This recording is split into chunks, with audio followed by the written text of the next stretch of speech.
Hello and welcome to the channel. As always, like the video, and if you enjoyed the story, leave a comment on if you would want more.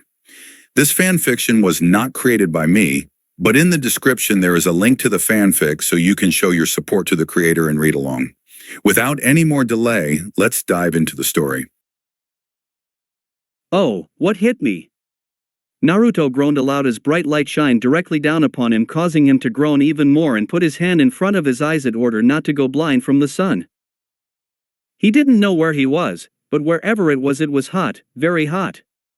So much so that his forehead was sweating an awful lot and could feel his clothes were sticking to him a little, making him feel a little uncomfortable. The ground beneath him was flat and soft, however it felt loose and like it was shifting beneath him. What am I lying on? He thought as he began to sit up. When he went to rub the back of his neck, he found sand covering it. Look behind him completely, he saw his whole back was covered in sand. What thing? He said before he finally took a good look around and noticed they were currently under the shade of a few cacti that were piled together, which were stationed in the middle of the desert. Where the hell are we? He shouted out, causing movements to stir next to him. Looking over, he saw Anko and Itachi all lying next to him, but were showing signs of beginning to wake up. Guys, wake up, we got problems, he said as he shook them both awake. The last he remembered was being in the classroom with the other teams that passed the first tests. Okay already, take it easy dude, Anko complained as she began to sit up and rub her eyes. Itachi did the same and was blinking his eyes. As they both began to wake up, they began to notice where they were. They blinked furiously as if believing it was a genjutsu and even tried to dispel it. Once they realized it was not a genjutsu and they were really in the desert, Anko summed up everyone's thoughts. Where the fuck are we? The desert by the looks of things. Damn, Proctor must have knocked us out with knockout gas, he said as the trio began to shakily stand up. For the next minute they checked themselves over and sighed happily that everyone still had all their belongings. Naruto was especially thankful no one took his blade, but then again he had that in a storage seal on his right wrist since he did not want people seeing his beautiful blade just yet. There's a note, Itachi said as he looked over at one of the cactuses and saw that pinned to the center cactus was indeed a note. They all got up and went towards it. Itachi delicately took it off, not wanting to get struck by one of the prickles of the cactus plant, and read out what it said. Congrats for passing the first exam. Now the real test begins. Your team has been stranded in the middle of the Suna desert, to which your team must survive. You have 5 days to return to the Suna village. If you do not return in that time, then you will be disqualified. Along the way there will be a surprise in store.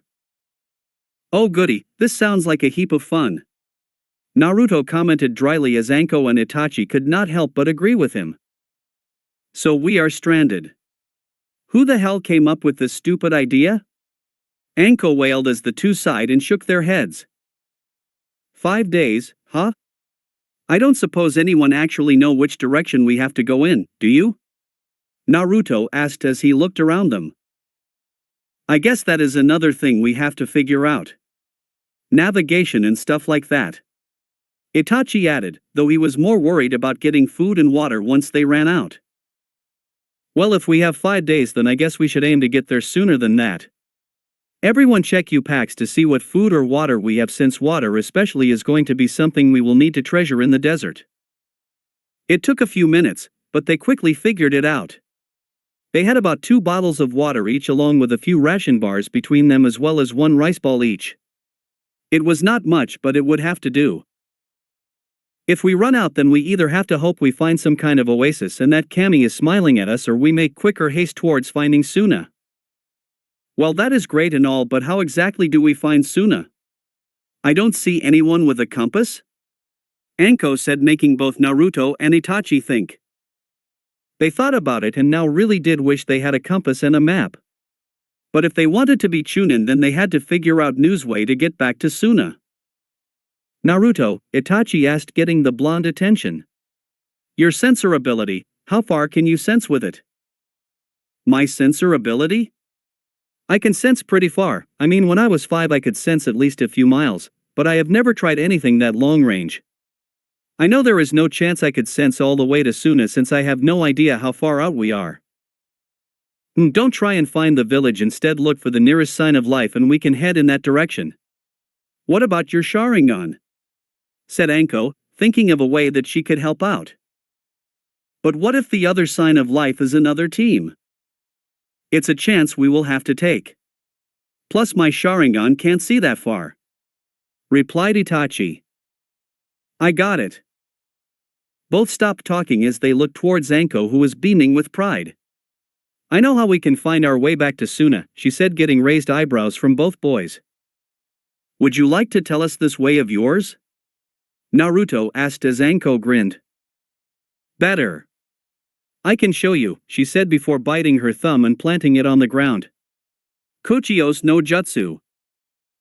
A tiny cloud of smoke appeared just in front of Anko, and I watched a small green-skinned snake appeared and slivered towards Anko and up her arm. What can I do for you, Miss Anko? The snake asked. Rella, do you think you could point us in the direction of the sand village, Suna? We have to make it there in the space of 5 days, though we don't have much food and water, so we would prefer to get there as soon as we can. The snake nodded its head and slivered back to the ground and put its head in the air as its body coiled around on the sand. The trio waited for a couple of minutes as the two slits that were its nostrils smelled the air, along with its forked tongue slipping out of its mouth and tasting the air. Once the few minutes were up, the serpent's eyes twitched before it began to slither away, motioning for the trio to follow after it. After putting on their cloaks to protect their bodies from the harsh light of the hot sun and try to keep themselves cool and not sunburnt, they quickly followed after the snake with Anko up front and then Naruto and Itachi behind. Wow, that was handy. How did she find it so quickly? Naruto asked Anko as they got their things together and began walking after the snake. I had Rella familiarize herself with the scent that Suna gave off. It may not be a person, but the village does have a unique smell accustomed to it.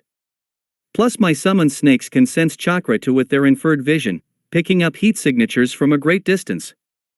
We may be far out, but a snake has great enhanced senses to that of a person. Naruto whistled to himself while Itachi nodded at the explanations. Summoning animals really are amazing, and the things they can do can even trump a shinobi. You know, I kind of wish I had one myself. They would really be amazing to have as a partner.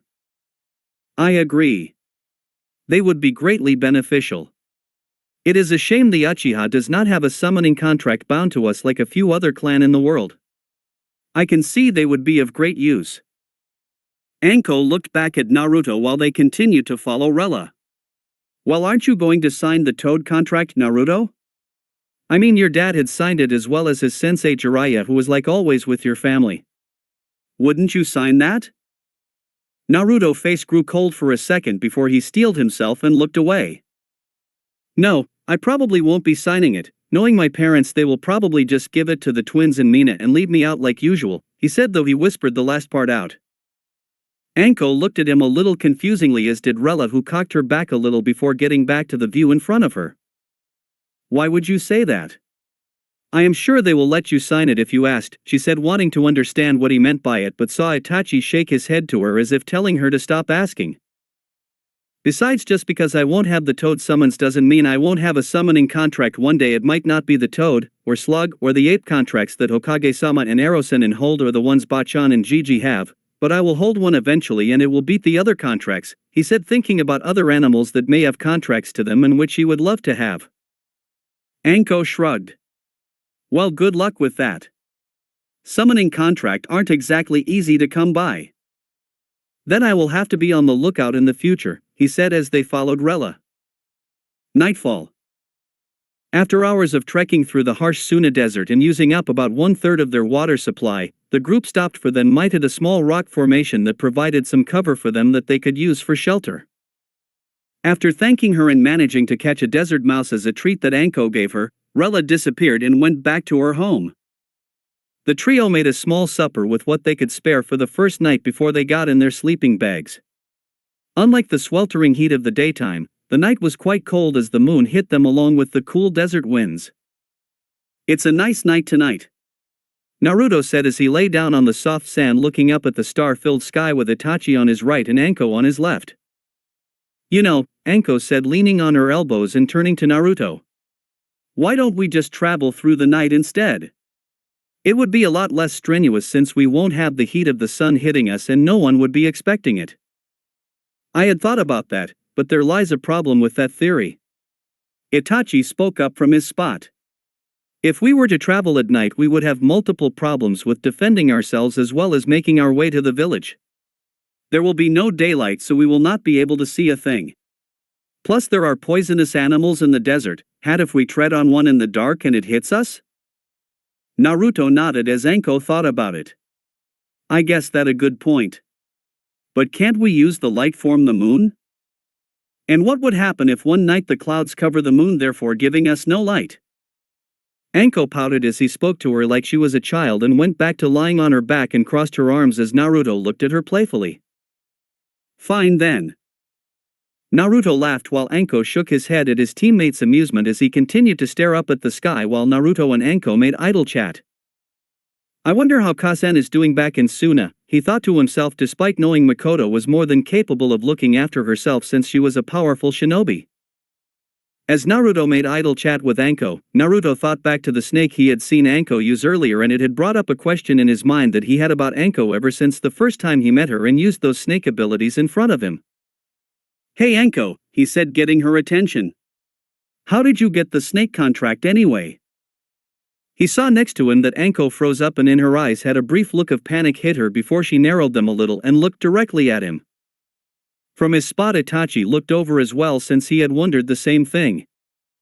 Why do you ask? You have never wondered before, she asked. Well, like you said earlier, you said that summoning contracts rare to come by since not many shinobi actually have them. And it made me wonder just how you managed to get yours.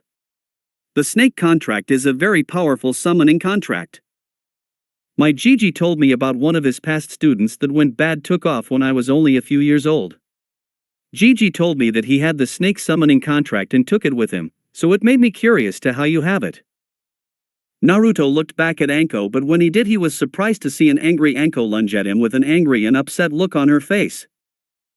She landed on him, but Naruto quickly turned the tables and managed to use his greater physical strength and flip her over onto her back while he managed to pin her hands to her sides as well place his knees on hers to stop her from kicking him.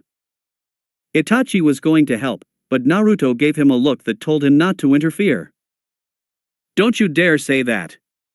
I earned that contract and that bastard betrayed me, she shouted as Naruto put his hand over her mouth since they did not want any nearby teams to hear them. Anko, we still are in the second exam. You must try and be quiet, he said, but felt a little taken back when he saw tears cascading down her face. Anko-chan? He promised he would look after me, but instead he turned his back on me, saying I outlived my usefulness and branded me forever with his curse mark. I trusted him, she sobbed as Naruto was not sure what to do, so he just hugged her into his chest and wrapped his arms around her. Itachi watched in silence but listened in and felt his heart go to his friend. Tell me what happened to you, Anko-chan, tell me so I can help you. Naruto gently pushed as Anko sniffed a little before she explained. She explained how 6 years ago when she was 4, the snake Sannin Orochimaru had taken an interest in her and had taken her under his wing and made himself her guardian and mentor. She had spent 4 years with him and he had even taken her with him when he had turned his back on the village. At first she said he was a nice person who made her feel at ease but then would disappear for long periods of time and each time he had become more and more sinister-like. Then one day when he came back he had bitten her out of the blue and put some kind of seal on her neck that caused her to fall into excruciating pain as it made her body feel like it was on fire and being ripped in two. Afterward when she had woken up he had shaken his head at her saying it had not given him the desired result he had wanted before just leaving her where she was and never looking back. 2 days later she had been found by a team of hunter nin from Konoha where she was quickly returned. Why has my father and mother not tried to get rid of this seal? Naruto said with a look of anger on his face as he looked at the seal on her shoulder but felt Anko shrugged. I'm not too sure. The Hokage said the once that without knowing the formula Orochimaru used, it would be difficult to destroy it. Plus they said he put some of his essence into it, making it darker and it made those uneasy to try and tamper with it in case it backfired. Naruto nodded and though it did make sense, he understood where they were coming from, though it still made him pissed as he covered the seal up. Anko-chan, look at me, he said as Anko looked up at him. As you know, I am practicing and training to be a Fuinjutsu master, and after seeing this seal and hearing your story, I will make you this promise right here and now. I promise I will make Orochimaru pay for hurting you, and I will get that seal of you. I promise it on my way of the shinobi, he said as Anko looked up at him with shocked and wide eyes. I second that. Itachi muttered, making the two look at him, forgetting he was even there. We will make Orochimaru sorry for ever harming you, Anko-san. We will bring you justice. Guys, Anko said quietly before she grabbed Naruto and Itachi from where he lay and hugged them both tightly. Thank you both so much, she muttered, making the two boys smile that returned the hug to her before they decided to call it a night and prepare for the second day of trekking through the desert of Suna. Next morning. The trio woke as soon as the sun hit their faces and quickly packed or sealed their stuff away before making their way back towards the sand village. Anko looked happier than either of the two boys had seen her before as she summoned her snake summon, which quickly led the way again, though this time at a quicker pace since none of them wanted to spend another 4 days in the sweltering heat of the Suna desert. As they walked, they felt Kami smiling on them when they found a few rows of cacti on their path. Knowing that cacti stored water within them, Naruto cut off some of the cacti parts and the trio drained what they could from the cacti and got more water to last them an extra day if they needed it. They walked for a few hours and were feeling good about themselves since they were making good time until Itachi and Anko noticed Naruto had stopped. Naruto? Naruto placed his index finger to his lips. There is someone here, he said, instantly making Anko and Itachi on guard as they grouped together back to back in a triangle formation. Where are they? Anko asked as Itachi had his Sharingan activated when Naruto had his eyes closed, searching around them. After a few moments of searching, his eyes narrows 20 meters east of them. There. They all turned to the spot Naruto had pointed at before firing off their attacks. Katan, Gokakyu no Jutsu. Suiton, Teppadama. Sanaijishu. The three attacks surged forward together right to the spot where Naruto's sensor abilities pinpointed. Just as they neared, a trio reddish-orange balls burst out of the sands and hit the attacks, causing a small explosion to occur that knocked sand all over the place from the gust of the attack. As the sand and smoke cleared, a figure jumped out from the smoke cloud covered in a light brown cloak with an umbu mask covering their face. Looking at them, they could not tell whether the cloaked figure was a male or a female. Futon, Kaze-senban, the figure said in a voice that was monotone and must have a voice changed to it since they could not tell their gender. A flurry of wind made Senban shoot from the user's hand and towards the team. Before they hit, Naruto slammed his hands to the ground. Doton, Doriyahiki. As the wall came up and successfully stopped the wind made Senban form, striking them, the figure leaped over the wall and pushed themselves forward and towards the group. They landed in the middle of the group, making the trio jump back. Naruto unsealed Shusui and swung at the masked shinobi, but was blocked by a chakra-enhanced kunai. Why are you attacking us? He asked as Anko came up from the right side and kicked the shinobi, who then managed to duck out of the way. I can't let just anyone get to the next round of the Chunin exams now, can I? You three have come quite far in such a short amount of time, the figure said, making the three look at them in surprise. So it is part of the test. We have to get past you in order to get to the next round. Naruto said as he watched as the unnamed shinobi nodded. Naruto looked at Anko, who was still trying to hit the shinobi, and nodded to her, who then nodded back. Both pulled away and jumped to fire distance before the unnamed ninja saw Itachi making hand signs. Katan, Hosenka no Jutsu, he called out as 5 fireballs shaped like flower shot towards the shinobi. They hit their target, though when the attack cleared they saw a log in its place. Kawarimi, Naruto said. He searched around but sensed them underneath Anko. Anko, beneath you. Anko jumped just as hands shot out of the sand that went to grab her ankle as they person shot out of the ground following after Anko and deliver a hard kick to her abdomen that made Anko get the wind knocked out of her. As she fell, Itachi came up from behind her and caught her while Naruto sent a flurry of shuriken towards the enemy but deflected them with a ray of their own shuriken. Suiton, Mizurapa, Naruto said as a jet of water shot out of his mouth.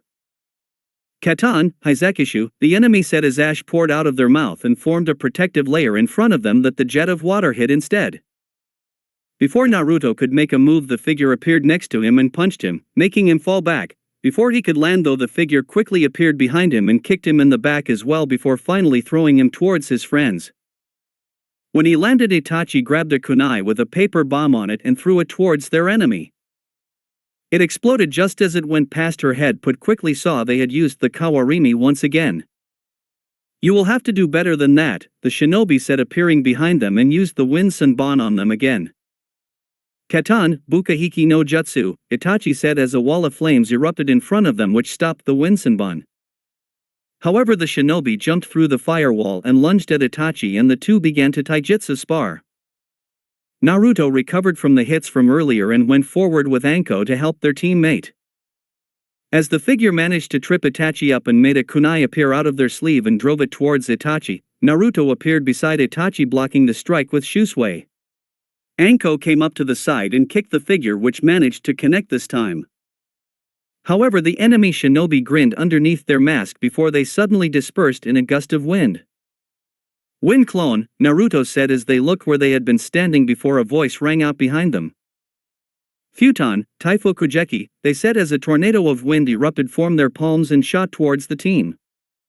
"Disperse," Naruto said as the trio jumped away. But when they did, what they guessed was clones came up from behind them and kicked the three of them away. The three landed with a thud as the clones disperse in wind again as the shinobi approached them. "Maybe I should use my new sword technique," he thought, since he really did not want to use Mokuton for this. He could not risk being exposed as a Mokuton user just yet. "We need to work together. Whoever they are no chunin, they must be stronger, maybe a Jonin level like Makoto-sensei. Why do we get stuck with someone who a high-level ninja? Why couldn't we get a chunin?" Anko whined as she stood up. "I guess they thought we were different from the others. I don't think we should disappoint," Itachi said as the three nodded. "If we work together we can do it," Naruto said as the three readied themselves. "Not giving up yet." "How do I know you are worth my time?" the ninja asked. "Watch and see," Naruto said. "Sanaijishu," Anko called out as two snakes erupted from her sleeves. They struck at the shinobi, who jumped back.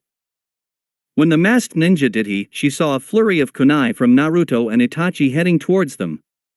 "Futon, Daitapa," they said as a blast of wind erupted from her, knocking the kunai away. When she looked towards them, she saw Itachi and Anko had vanished. Looking up, she saw the two coming down towards them and engaged the masked shinobi. Itachi kicked high while Anko attacked low, making the shinobi work a little harder than before, but still managed to rather elegantly dodge the attacks. As she attacked, the masked shinobi noticed Naruto had now vanished. Her eyes searched around all the while defending from the other two.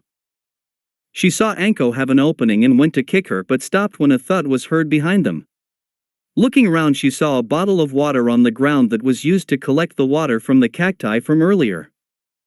"Suetun, Sentu no Omi," a voice said from behind, revealing Naruto, who had used the camouflage jutsu to hide himself from the enemy. Their eyes widened a little from the name of the jutsu and looked down to the bottle of water that was still before the water suddenly shot out of the bottle and created a sharp spire about 5 foot high. The shinobi cursed inwardly and had to jump forward, towards Anko and Itachi in order to get out of the way. When they did though, Anko's foot hit the ninja's stomach hard and Itachi threw a kunai that grazed their right arm. Shaking out of her stupor, the ninja went to make some hand sign but felt another presence from behind them. Naruto appeared from behind and has both his hands on shusui. The masked shinobi noticed the blade has a blue aura around it, showing Naruto is pouring chakra into it. Bringing the sword up for a moment with both his hands as he channeled his chakra through the blade before swinging it down, making an after image be left in its place from how quickly he brought the blade down. "Kirishigure," he said as the blade hit the kunai that was being used to stop it, but it cut right through it and the tip of the blade managed to slice across the ninja's cheek and a bit of their shoulder. "Shit," the shinobi said aloud without the voice muffler, revealing to all of them that it was a woman behind the mask. The now revealed Kunoichi jumped in the air away before making a few hand signs. "Shikuten, Kajisatsu," she said, making the trio look in surprise before 3 swirling balls of gas just like what they had first seen earlier appeared and shot towards them. Doton, Dorihiki, Naruto said as he shot mud out of his mouth to make a mud-like wall in front of him and the others, which they all crowed behind as the explosion hit, making the wall quickly crack and get destroyed. It pushed the trio back and made them land on the sand, but they quickly got back up. What was that? Scorch style, I have never even heard of that before. Is it some kind of bloodline? Anko asked. An old bloodline of Suna, though I am unsure of how many there are that can use it since I don't think there are many left. Itachi said as they readied for another attack but instead saw there was no one there. Naruto, they asked as they looked at Naruto to see him concentrating before he let out a relieved sigh. They're gone. I can just about sense her leaving the area. So we pass then and can keep going back to the village? Anko asked as Itachi nodded. Thank Kami, she said before dropping to the ground, which was quickly followed by Naruto and Itachi as they could finally catch their breath. Man, that match was intense. She was so strong and her hits were hard. Not as hard as Bachan, but they still packed a wallop. Naruto said as the others agreed with him. She was very skilled. From what I could see from her speed and strength and following her movements with my Sharingan, she must have been Jonin level. I think my Ka-san would have even had a bit of a struggle with her. Itachi mentioned, panting slightly from the fight. Naruto grinned. Well, whoever she is, I want to fight her again one day. She seems like an awesome opponent, he said, making Itachi and Anko shake their heads, but had to admit they agreed with him. As they rested, they noticed a small scroll sitting a little beside them that they just noticed. Itachi took it and looked at the symbol on the scroll and showed a symbol of the Chunin exams. I guess that's for us? Naruto asked. Since we passed this test, I guess this is just to confirm it. The Kunoichi must have left it here just before she departed. They all accepted the answer and took another few minutes to rest from their recent skirmish. Elsewhere, the masked shinobi dropped down beside a rock formation a few miles away from the battle she had just been in and took a few ragged breaths as she got her bearings together. Those breaths were actually pretty good. She breathed out as she hinged, making her form get covered by a small cloud of smoke. When it disappeared, it showed Pakura, the proctor of the Chunin exams. She winced a little as she bandaged the cut on her shoulder before getting it seen to later when she returned to the village. She then traced over the small cut on her cheek.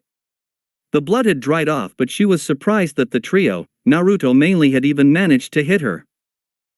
Those kids are quite something. She thought, having been impressed by Naruto in the first exam, which prompted her to want to test him during the second. I may not have been going all out, but to actually wound me and make me use my Shokutten is not an easy feat. Clicking the joint in her neck, she began making her back to the Suna, all the while thinking, that blonde kid has some skill. He might just win this exam. Next day, two Chunin gate guards stood as the entrance to the sand village as they watched over the horizon. As they watched, three figured in cloaks that covered their body made their way towards them. The two guards readied themselves for some kind of fight but saw the kids' faces when they got closer and recognized them from the other day. As the trio got near, they took off their hoods as Naruto stood forward and showed the scroll they were given the other day. So you three actually made it back? One of the guards asked, looking a little impressed. It was one of the fastest times for the Suna survival exam. You're the first team to make it back. Well, don't we feel special? Anko said as her arms were a little sunburned form where the sun has managed to get them. Naruto and Itachi were in a similar state. Once the trio had suppressed the disguised Bakura, they continued their way through the desert, though this time at a quickened pace as they now just wanted to get to Suna as quickly as possible. The desert quickly became one of their least favorite places. After another night of camping and a lot more running, Naruto finally managed to sense the village nearby as he recognized the signatures there from the other day. So what do we do now? Itachi asked the guarded as they pointed to the scroll in Naruto's hand. Open it up. Now that you have arrived at the gate, you can now open the scroll. The other guard said as the trio looked at the scroll and shrugged. Naruto opened the scroll before it began to shine. Itachi placed it on the floor in front of him and took a step back. After a couple of seconds, smoke covered the scroll before it quickly got swept away and revealed a smiling Makoto looking at her teen with a proud look. "Ka-san?" Itachi said, surprised, while Naruto and Anko grinned at seeing their sensei. "Well done, all three of you," she said as she quickly glumped the trio in a massive hug. "I knew you would all do it, but I was still so worried all the same." "So since we made it back, does that mean we pass?" Naruto asked with a hopeful expression while Anko did the same, though Itachi was a bit more suppressed. Makoto laughed a little before nodding. "Yes, congratulations, you have passed the second round of the Chunin exams," she said as Naruto and Anko fist pumped the air while Itachi smiled. After getting their stuff together and getting a well done from the gate guards, they made their way towards their hotel since there was another 2 days to go for the other teams to arrive before they would find out what was next for the third test. Naruto grinned happily as he walked through the gates of Konoha with the 2 Chunin guards giving him a friendly wave as he walked past. Itachi and Anko walked beside him while Makoto was behind them, all happy to be home. The 2 days they had off after the second exam was a welcome put stop for the trio since walking in the hot desert of Suna for 3 days had taken its toll on them. After the entire 5 days were up, they were reported to the Kazekage office where they saw that to their surprise only 2 other teams had made it. One was the IWA team while the other was a team from Kumo. The Kazekage was a man in his mid-30s with dark plum red hair with tan skin and brown eyes. Around his eyes he had dark rings around them like he had not had enough sleep and wore the traditional Kage robes. As he congratulated them, he told them all about the purpose of the Chunin exams and that they were used as a deterrent of war so that it can help build better relationships between the shinobi villages of the world. Afterwards they each had to pick a number in order to figure out who would fight who in the matchups. It was decided that since there were 9 of them, the first 3 matches would be single matches while the fourth would be a triple threat match. Naruto ended up picking number 8, Anko got 1 while Itachi got 4. When they revealed what numbers they all got, Naruto found out the names of everyone in the match while also saw who his opponent would be in the first match. Or in Naruto's case, who his first 2 opponents would be. Anko of Konoha versus Reito of Kumo. Deidara of IWA versus Itachi Uchiha of Konoha. Kuratsuchi of IWA versus J of Kumo. C of Kumo versus Naruto Namikaze of Konoha versus Akatsuchi of IWA. Though Naruto mentally groaned at the thought of starting off with 2 opponents rather than 1, he sucked it in and just got over it. Besides, he figured it would be a great test of his strength. Though he noticed that when he looked over at the IWA team, the girl from the first test was staring at him. At first it looked like a confused frown, as if she was trying to figure something out before she scowled a little and looked away. He decided that girls were just too weird for him to understand. "Okay everyone," Makoto said, stopping them. "I'm going to go see the Hokage and tell him we're back. The rest of you can head on home and get some well-deserved rest. Though I expect you all to be training for the next portion of the exams," she said as the 3 nodded. "Now since I am Itachi's mother as well as sensei, I am going to be able to help him every day get prepared for the exams in a month's time. That won't mean I will leave any of you out though. If you want my help, just come to Uchiha clan compound and I will help." "Thanks sensei, but I think I might get a few of the older jonin to help.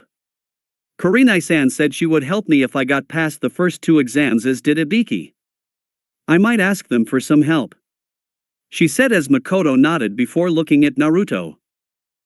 "I might ask Gigi and Bachan to help me prepare." Makoto nodded again but reminded them to come get her if they needed help since she wanted to help all her students equally, which both Naruto and Anko thanked her for. The group departed and Naruto made his way back to his home. When he arrived home, he found it rather more silent than usual and wondered where everyone was until he tried to sense them. To his surprise, he sensed Kushina and his siblings all outside in the backyard. When he walked out, he stopped right in his spot and felt a bang of hurt in his heart at the scene in front of him. There was Kushina holding a kunai in her hand and was showing Eiji and Mito how to properly hold and throw one at a wooden post. Both were using wooden kunai since they were too young to use the metal ones at the moment. She's teaching them. He thought as his hands shook a little from the scene but quickly shook himself out of it when little Mina, who was chasing a butterfly, spotted him and let out a happy gurgle as she began making her way over to him. "Naru," she said as Naruto's eyes softened and bent down to hug her a little and nuzzled her little nose with his own. "Hi Mina-chan, have you been a good girl?" he asked as Mina happily nodded before giggling madly as she began playing with Naruto's blonde hair. Despite him not being around much, those around them could see how much Mina adored her eldest brother and was always following after him when she could, though her little legs could not take her very far. Even though he was distancing himself from his family, there was just a little part of him that could not bear distancing himself from Mina. Plus she had solidified her spot in his heart when her first word was his name, much to everyone's surprise. Naru nii. Naruto heard as the footsteps belonging to a small child were rapidly coming towards him. He looked to the side and braced himself as a blur of blonde with a few red streaks in it jumped into him and hugged him tightly. "I missed you so much," Mito said as she gave Naruto a big sloppy kiss on the cheek, making Naruto hesitate a little before plating a small kiss on the top of her head. Eiji quickly followed after his sister and hugged his older brother around the waist while Kushina walked up to him at a slow pace. "Welcome home Naru-chan. Well done for getting into the third part of the exam," she commented as she took Mina from Naruto, much to the little girl's dismay. "Yeah, thanks Ka-chan. I'm just lucky to have a great sensei and teammates," he said as Kushina nodded a little. "Really, Makoto Baka is a good sensei? Who knew?" she said teasingly about her friend, though stopped when she saw Naruto give her a small glare. "Don't speak about Makoto sensei that way, Ka-san. She has done her best and I am forever grateful to be under her tutelage," he said sternly before rubbing his eyes a little and turned around to head back inside. "I'm going to bed. I'm a little tired from the trip." Kushina didn't reply but looked at Naruto head back inside with a slightly struck look on her face. "Naru-chan has never glared at me before," she thought before shaking her head. "He's just tired and needs his rest." She turned around to see her children with slightly sad looks on their faces as Naruto walked away before the twins went back to their wooden kunai practice and Mina went back to chasing butterflies. If she had paid more attention, she would have noticed Naruto use San instead of Chan like he normally did. Later on that evening, Naruto lay in his bed as he looked up at the ceiling as the light from the moon gently shone through the curtains of his window. He had stayed in his room to rest for most of the day and only really went down when his father came home and they had dinner round the table. Most of the dinner talk was taken up by Mito and Eiji, who were talking about their day with Kushina, while Mina was either gazing into space or was laughing at the funny faces Naruto was making at her. When it got to Naruto and the Chunin exams, he only gave them short answers and didn't get into the details since he was not really in the mood for talking. Both Minato and Kushina frowned a little at that and wanted him to tell them more, however he just stayed mostly quiet, ignoring them when they asked for more details. Afterwards he took his dish and cutlery and had them washed before he went back to his room. He was going to visit Hiruzen tomorrow to get some training in for the Chunin exam's third round and hoped Tsunade and Shizen would join them as well, since he knew there was talk about showing him the Shosen Jutsu, which he was looking forward to. He looked at his alarm clock to see it was 11 p.m. He was about to shut his eyes before he heard his door open up slightly and could hear little steps coming towards the bed. He sat up and saw little Mina walking towards him wearing her little purple pajamas while holding her teddy in her arms. "Mina-chan, what are you doing in here? It's late and you should be in bed," he said as he saw her rub her eyes with her tiny hands before she looked at him and put her arms out. "Stay with Naru," she said, making him hesitate a little before he let it be. He smiled and went forward and picked his baby sister up. He lifted the covers and put himself and Mina under them, with Naruto leaning on his side while Mina was snuggled up next to him. Mina snuggled into her big brother's chest as Naruto wrapped his arms around her to keep her warm and safe. "Lube you Naru," she said, yawning before she immediately fell asleep. Naruto looked down at his baby sister and gently kissed her forehead. "Good night Mina-chan. Sweet dreams." Just when Naruto fell asleep, Kushina passed his door to see that it was slightly open. When she took a peek in, her face softened and had a warm smile appear on her face when she saw her youngest cuddled up with her oldest. She tiptoed back before gently and silently closing the bedroom door and made her way to hers and Minato's room. Next day. I am impressed, Naruto. You and your team sound like you had quite the experience for your Chunin exams. And you finished the second round in 3 of the 5 days is an impressive feat, Hiruzen said. As Naruto finished recounting the first 2 rounds to Hiruzen, Tsunade, and Shizen, who had welcomed him back and told him well done for his efforts in the Chunin exams and for making the 3rd round. Now what do you know about your 2 opponents? Well, that's just it. I don't really know anything about them. I can only make guesses by their size and personalities. We did not have any chance to see any of each other's abilities. Tsunade pondered as she thought about it. You said one was called Akatsuchi, who was from IWA, and the other was called C, who was from Kyuubi. How big would you say they were?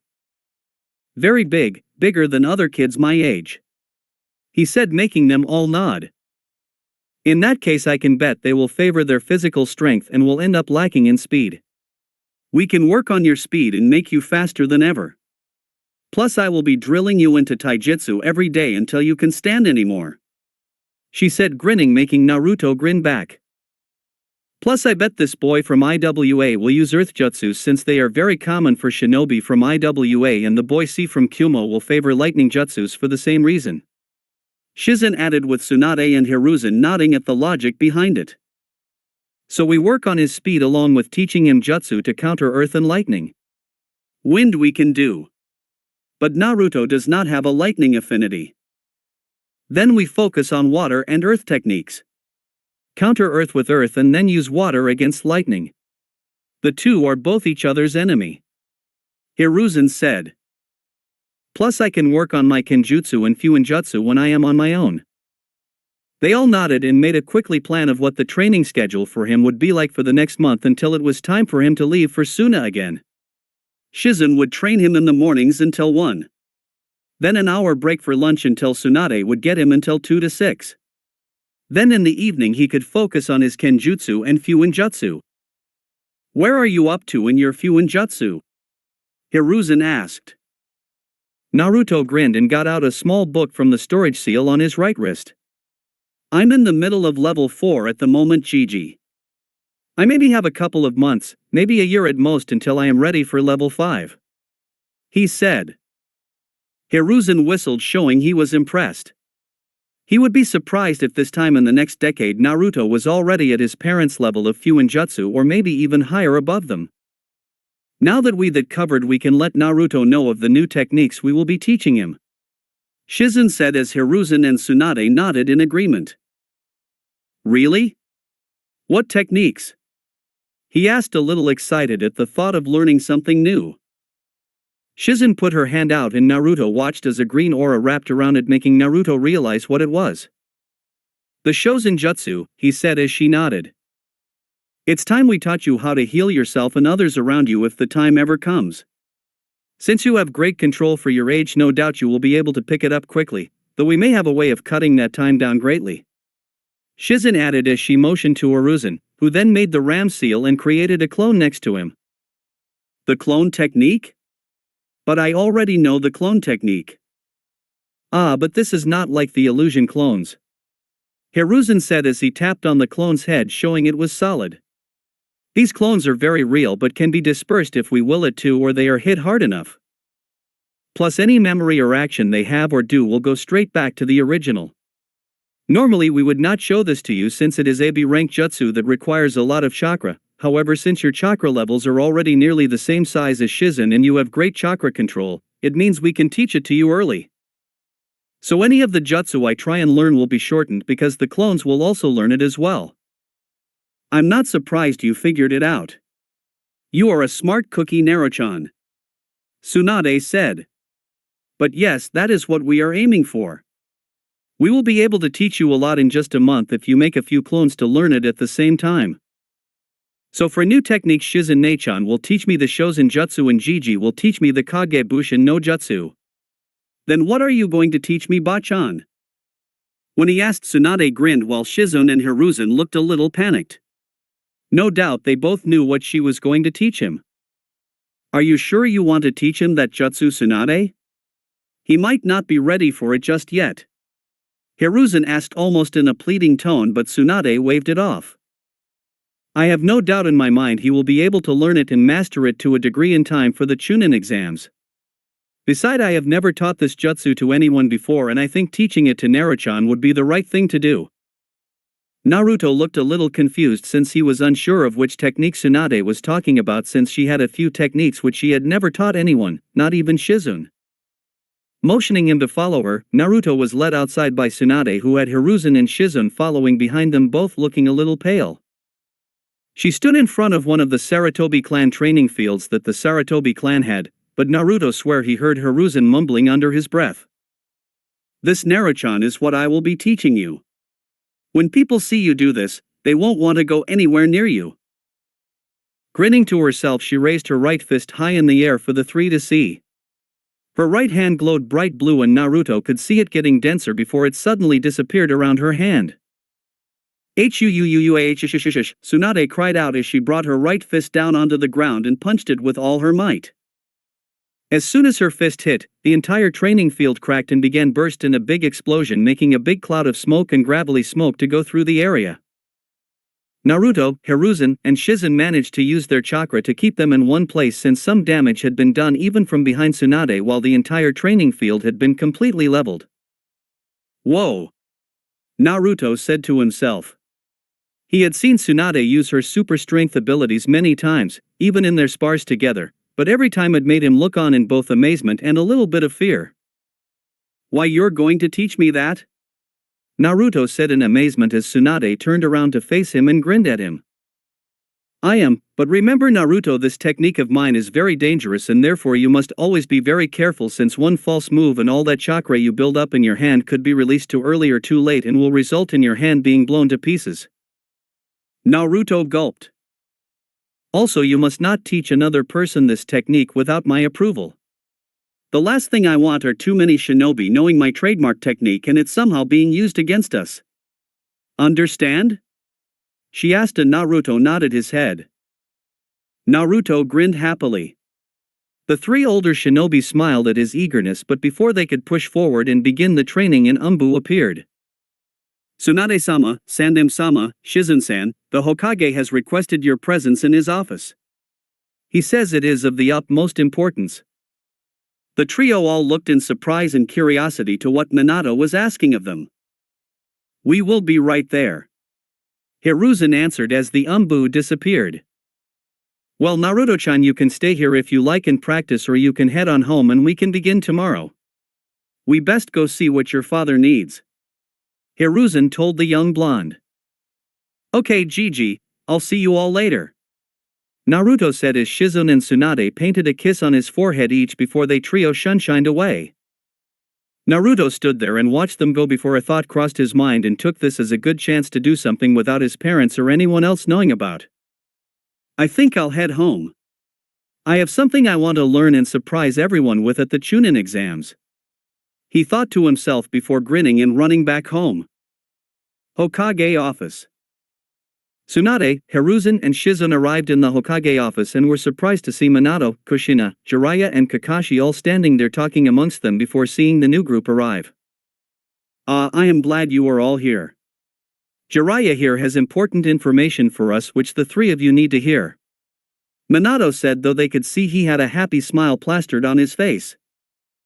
Tsunade, Hiruzen, and Shizune looked towards Jiraiya, who looked a bit more serious than he normally did as Kakashi and Kushina stood off to the side. The prophecy from the toads have changed and I now know for certain whom it speaks of. The prophecy speaks of two children born from two powerful parents that reside in a leaf will stage a great revolution in our world and will lead us to an era of peace. The three shot their eyebrows up again as Hiruzen spoke up. I have an idea of who you mean, but I would like you to say it anyway. Mito and Eiji, I know in my gut they are the children of prophecy. I am sure of it, as are Minato, Kushina, and Kakashi. Okay, well, that's all fine and dandy. Tsunade interrupted as she stood with her hands on her hips. But why gather us all like this? Surely this is something you could have told us at a separate time. Since Eiji and Mito are the children of prophecy, we need them to be ready when the time is right. We know it early, but we think it is best to start their training early, to make them as strong as possible for when the time comes. Kushina said, which shocked the three. Kushina-sama, don't you think 5 is a little young? I mean, yes, the three of us began training Naruto when he was 5, but that was because of the Kyuubi attack. The twins won't have an incident like that during their youth, I imagine. As true as that may be, Shizen-san, the twins are special, as we have just found out, while Naruto is not. We know what we're doing, Jiraiya said as Kakashi nodded. Tsunade, Shizune, and even Hiruzen were a little taken back by the comment from Jiraiya, but it disappeared since they knew just how wrong Jiraiya was. Kushina and Minato too were a little set back by the comment, however did not act on it. Anyway, with this information we will all be needed to begin training them as soon as possible.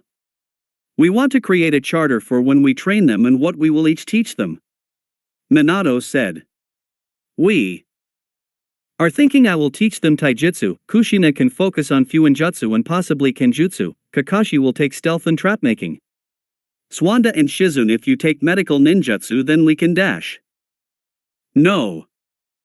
Kakashi, Jiraiya, Kushina, and Minato's head turned sharply to Tsunade, who gave them all a glare.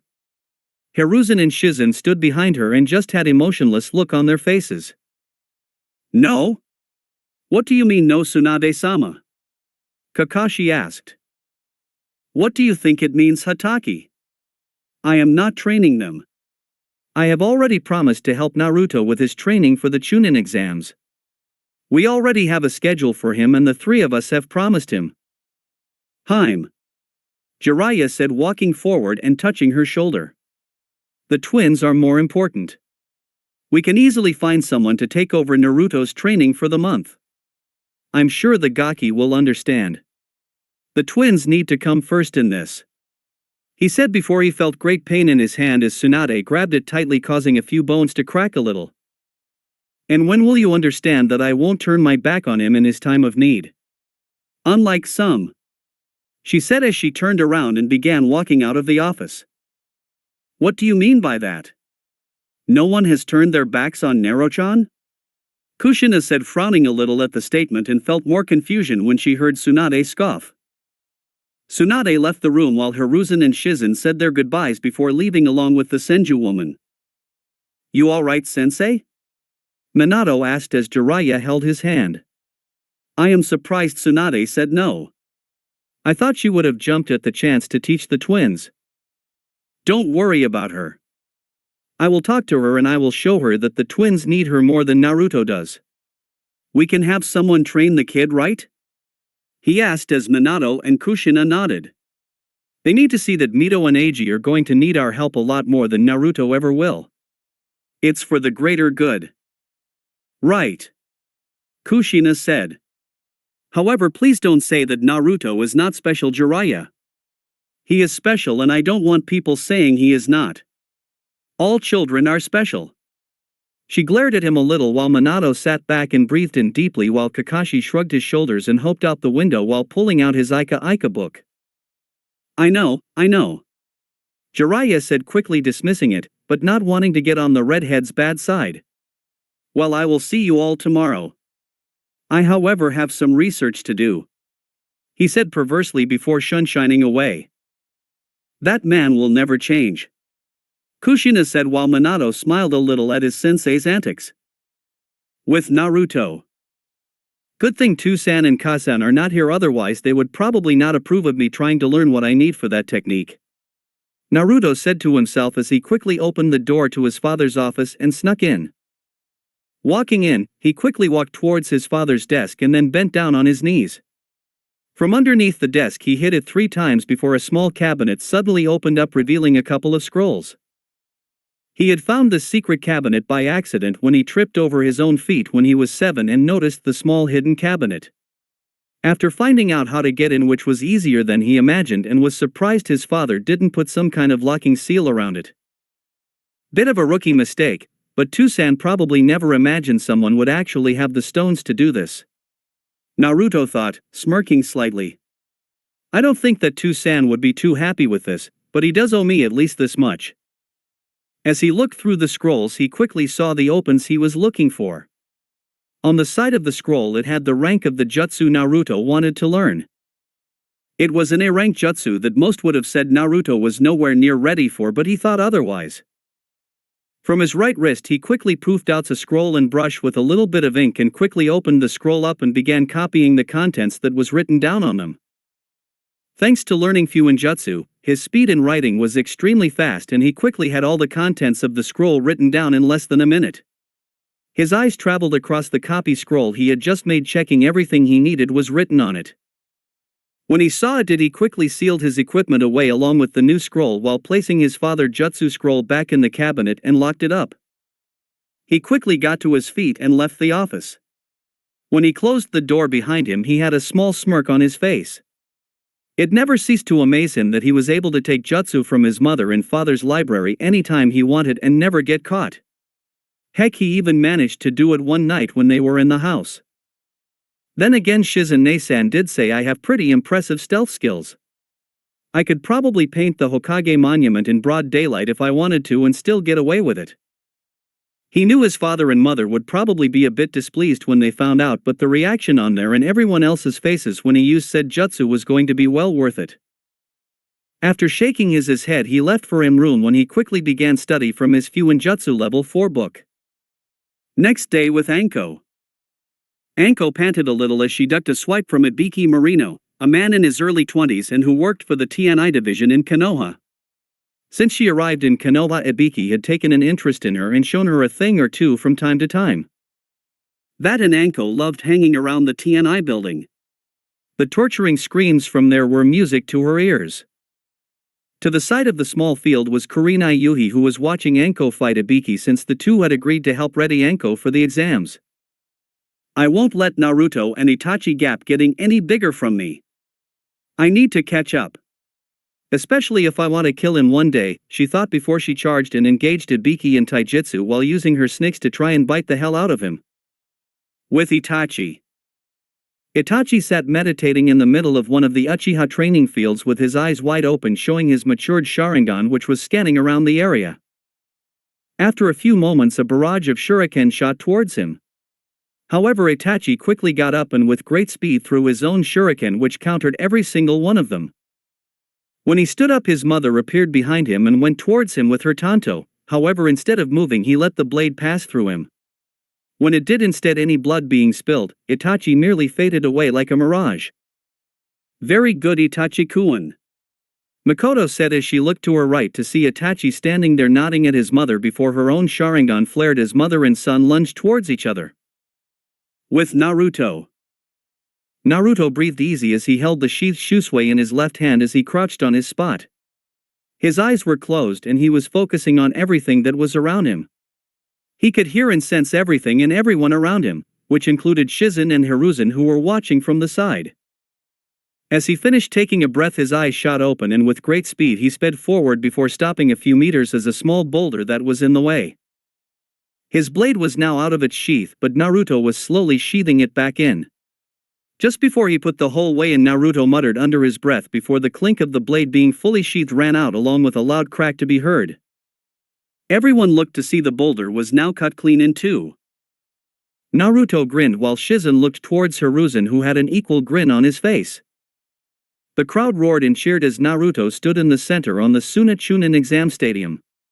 To his left stood Itachi and Anko while on his right were the IWA and Kumo teams. That's a lot of people, Naruto muttered as Anko and Itachi had to nod in agreement. Easily all of the Suna shinobi and most of its civilians were here in the stadium along with a lot of foreign shinobi. Go Naruto, Naruto heard as he looked up in the stadium and went a little bit red before smiling as he saw Tsunade, Shizen and Hiruzen in the crowd. Tsunade had even made a giant flag that said Team Naruto and was waving it around. Instead of being embarrassed, he just laughed and gave Tsunade a thumbs up as grinned at him. Just beside them was Makoto and a few members of the Uchiha clan, which included Fugaku, Sasuke, Ria, and Itachi's family member Shisui, who Naruto had met a couple of times before. Shisui was a lot like Itachi as well as did not have that Uchiha stick in the ass. Little Ria was sitting on her mother's lap as she looked around happily at the sight of a new place while waving her little hands at her oldest brother, while Sasuke too had a big smile and cheered Itachi on. Over on the other side of the stadium was the Kumo and IWA lot that were mostly quiet and stoic. Though Naruto noticed that a lot of the IWA shinobi were staring at him either in curiosity or with a glare on their face. The glares they have made him they would want to jump from their seats and attack him. Then up in the Hokage box was his father along with the Kazekage, Raikage, and surprisingly the Tsuchikage. His father was busy conversing with the Kazekage and had Kakashi standing beside him as a bodyguard. The Kazekage had a tan man with half his face covered by white cover. Beside the Tsuchikage, who was an old man that was very short, old man with a triangular beard and a mustache that has angular corners, a big red nose and thick eyebrows. The top of his head is completely bald, although he has long white hair on the lower half of his head, which is styled in a traditional Chanmish haircut. Over his shinobi coat he wore a mostly green and red coat. Beside him was a large man wearing the traditional red IWA uniform but had no sleeve on his right arm, showing his larger arms. Then beside the Raikage was the same Jonin who accompanied him to Konoha just over a year ago. As Naruto waited for the proctor to begin the third exam, he knew that his own family was missing from the stands. Before they had left for Suna, Minato and Jiraiya had decided it would be best to keep the twins and Mina in Konoha since they did not want to risk any assassination attempts. Kushina had readily agreed, which made Naruto angry. He wondered if his parents actually remembered about him at all. They had not shown any concern when he left for Suna over a month ago, and yet they were threatening over the twins.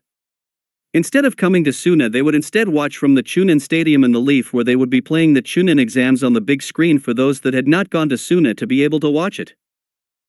His eyesight then turned towards the shinobi he and his team would have to go against, but noticed that the IWA Kunoichi was glaring at him. Katsuchi, whose name he remembered outfit was the same as before, but her eyes were brimming with confidence. I bet she has gotten a lot stronger since her grandfather is the Tsuchikage after all, he thought as he looked back up at the Kage box to see Inoki looking down at his granddaughter with a prideful smile before he turned to Naruto, gaze before narrowing a little and scoffed a little. Over in the stands, Tsuwanda, who was keeping close eye on Naruto, saw where his gaze was going. San noticed Inoki looking at him. She let a growl build up in her throat, promising pain to Inoki if he tried anything during the exams. Next to him, Anko let her eyebrows shoot up a little. "You okay, Naruto?" Anko asked as she tapped her friends on the elbow since she saw his frown on his face. Yeah, I'm fine. Just thinking that all," he said, looking away from the stands and just focusing on the ground in front of him. "Always dangerous," she said, snickering a little while Naruto knocked her a little with his hip, making her almost trip. He got a glare in return. Konoha. Kushina sat in the Kage box with many of clan heads as they waited and watched the Chunin exams, wondering how well Makoto's team was going to do since she had bragged that her team was finally going to make Chunin first time around. It earned a lot of scoffs, thinking it was ridiculous, but were curious nonetheless. Kushina sat with Mina on her lap, who was giggling happily as she saw her brother on the big screen. If it was not for the eyes, he would be a carbon copy of Minato, Inora said as her daughter Ino sat by her feet, happily playing with Mito and the other clan children. Suna. From the center of the arena a small smoke cloud appeared and got quickly swept away. Pakura arrived and stood in the arena, drawing attention to herself as her being there signaled the matches were about to begin. "Good luck, guys," Naruto whispered. "You too," both Itachi and Anko said to him before they paid close attention as the Kazekage stood up from his seat and began to speak as his voice projected through the arena. "Ladies and gentlemen, welcome to the third part of the Chunin exams. I welcome everyone who is from the village of Konoha, Iwagakure and Kumogakure and hope you are enjoying your stay here in Suna. Watch as these 8 young genin will show the world why they are ready to advance into becoming Chunin of their village. Pakura, I leave the rest to you." Pakura nodded towards her Kazekage before looking at the 8 genin. If any of you want to drop out now, then now is the time to do so, she said as everyone watched as no one moved. In that case, would everyone except for Anko Mitsurashi of Konoha and Reito Kuroshini of Kyuubi please leave the field and go to the competitor's box, she said. Kick some ass, Anko, Naruto said as Anko grinned at him, knowing that kicking ass was exactly what she had in mind. Naruto and Itachi left the arena and stood next to one another as they watched their friend and teammate. So how do you think she will do? Itachi asked, watching as Anko took up her position, as did the Kyuubi shinobi. Naruto grinned at the question. Anko is going to win, no questions asked. She has been working her butt of this last week, so there is no way she would lose to this guy. On the field. You ready to lose, Leaf Girl? Reito asked as he cracked his neck and shuffled his arms around. Anko stood calmly and firmly as she stared at her opponent before she licked her lips a little, showing her anticipation for the match. Bakura stood up to the side as she looked between the two. She raised an arm which made the stadium fall quiet before she swung down. Hajime. As soon as the word was said, Reito shot forward and pulled a sword from its sheath on his back and swung down at her. Anko saw it and jumped backwards a few meters. Reito did not stop, since he quickly jumped forwards and began trying to strike Anko with his blade. He was swinging in a mad frenzy, but Anko though was easily dodging the strikes. Raiton, Inazuma Zeppin, he said as he threw his hand forward to try and grab Anko's shoulder and send currents of lightning going through her body. Anko, however, kawarimi'd away and reappeared 10 meters behind him, leaving a log in her previous spot. As she stood there, she bent down a little, traced her thumb over the ground, something Reito did not take much notice of while the shinobi in the stands did. Interesting, Hiruzen thought as he watched Anko. Reito growled loudly and breathed hard as Anko danced on the spot a little. Reito once again went forward a bit, this time tried to hit her with his taijutsu, which by the way he was throwing punches towards her, though it looked similar to an academy-style taijutsu. His punches and kicks were a little sloppy and Anko easily maneuvered out of the way before landing once again 10 meters away from him. Damn it, stop dodging and running away, you coward, he said to Anko before he felt something slice his cheek all of a sudden and felt a warm trickle going down it. A cut formed on his cheek and behind him was a kunai. Anko blurred from her spot in front of him and appeared behind him and pinned his arms behind his body. Who is the coward, you snot, she said as she licked a small trail of blood from his cheek, which freaked Reito out. She pushed him in front of her and with great speed and precision threw senbons toward Reito. Senbons? He laughed as he pulled them out. How pathetic, he said, throwing them away before noticing his arms suddenly went limp. A look of horror and surprise appeared on his face when his other arms suddenly went as well. My arms? What did you do? Those pathetic senbons, as you called them, were laced in poison, she said, making Reito's eyes go wide like saucers. Don't worry, it's not harmful, but it will make your body go numb and limp for a few hours. Don't worry though, you should be fine by the end of the day. However, she said as a wicked grin appeared on her face. It means you are now all ripe for the taking. She makes a hand sign and out of the ground a large snake bigger than Reito comes out of the earth and wraps around the numbed boy, who now looks ready to drop to the ground in fear. Now you can either surrender or I could have my friend have you as a snack. He has not been fed in a few days, so he is mighty hungry, she said, patting its head before the snake hissed loudly at Reito. Everyone watched as the snake opened its jaws and elongated its fangs towards him. Just as the snake's mouth was about to devour him whole, Reito called out. I give up. I surrender. Darn, that takes the fun out of things, Anko said before shrugging as she called off the giant snake and watched as Reito dropped to the ground like a sack of potatoes. Bakura, who was standing a little to the side, smirked a little before holding up her hand. The winner of the match is Anko Mitsurashi of Konoha. When she spoke, the audience clapped while those from Konoha cheered. Bakura optioned for a stretcher to come onto the field and they quickly took Reito away. That girl is pretty good. She might have a bright future in the Leaf, Hiruzen said. Though I wonder where she learned to use poisons. Both Hiruzen and Swanda glanced over towards Shizen, who shuffled a little in her seat before returning to the field.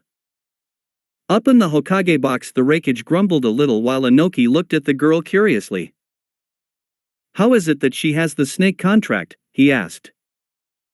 I'm not at liberty to say that, Minato said firmly as Kakashi eyed the older Kage while the guard of Inoki's looked in Kakashi's. I would not bother asking such a kid. When it comes to sharing information, don't expect to get anything back from him or that village of his.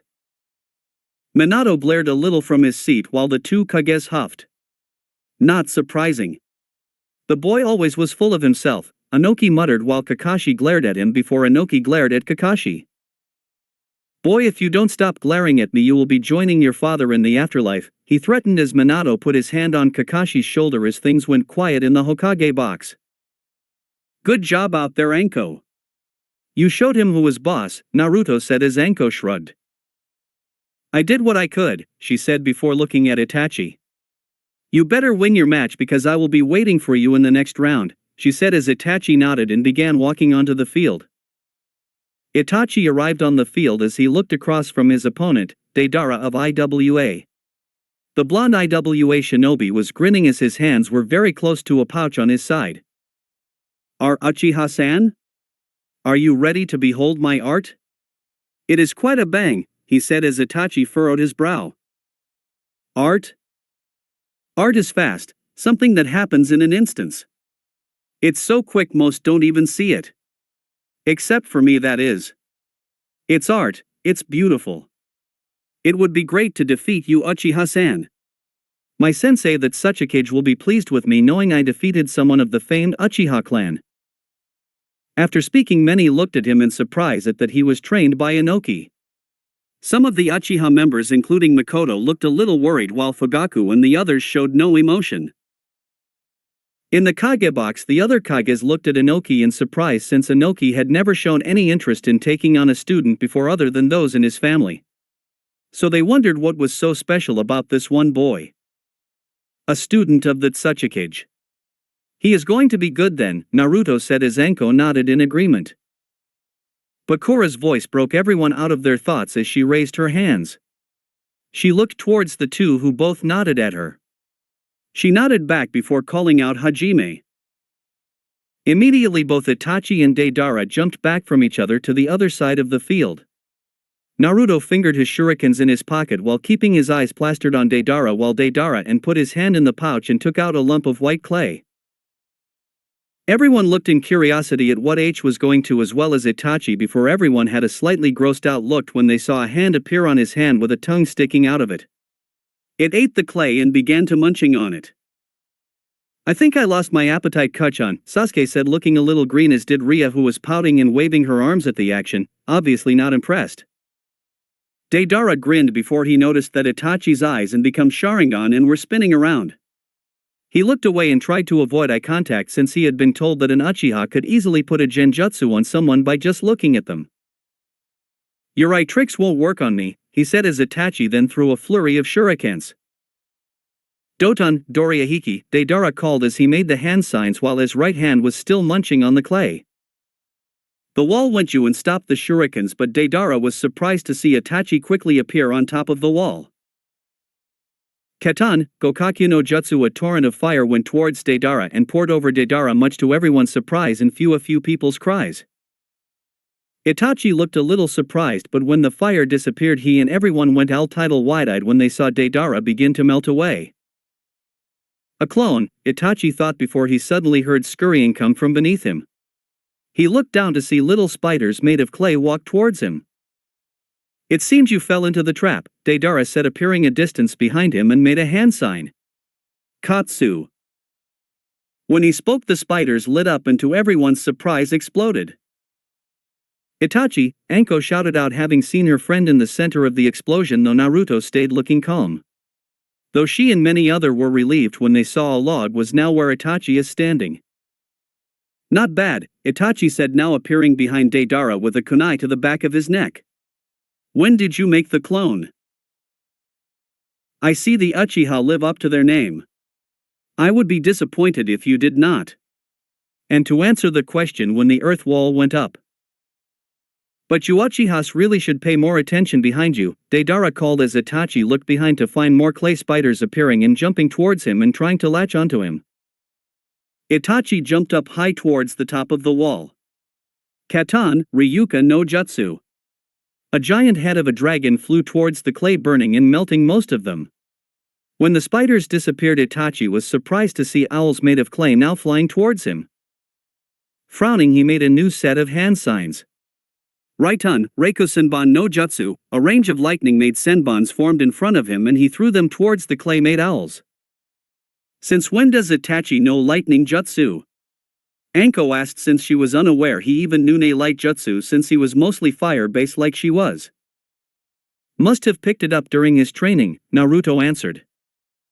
The lightning-made senbons hit the owls and they all went tumbling down.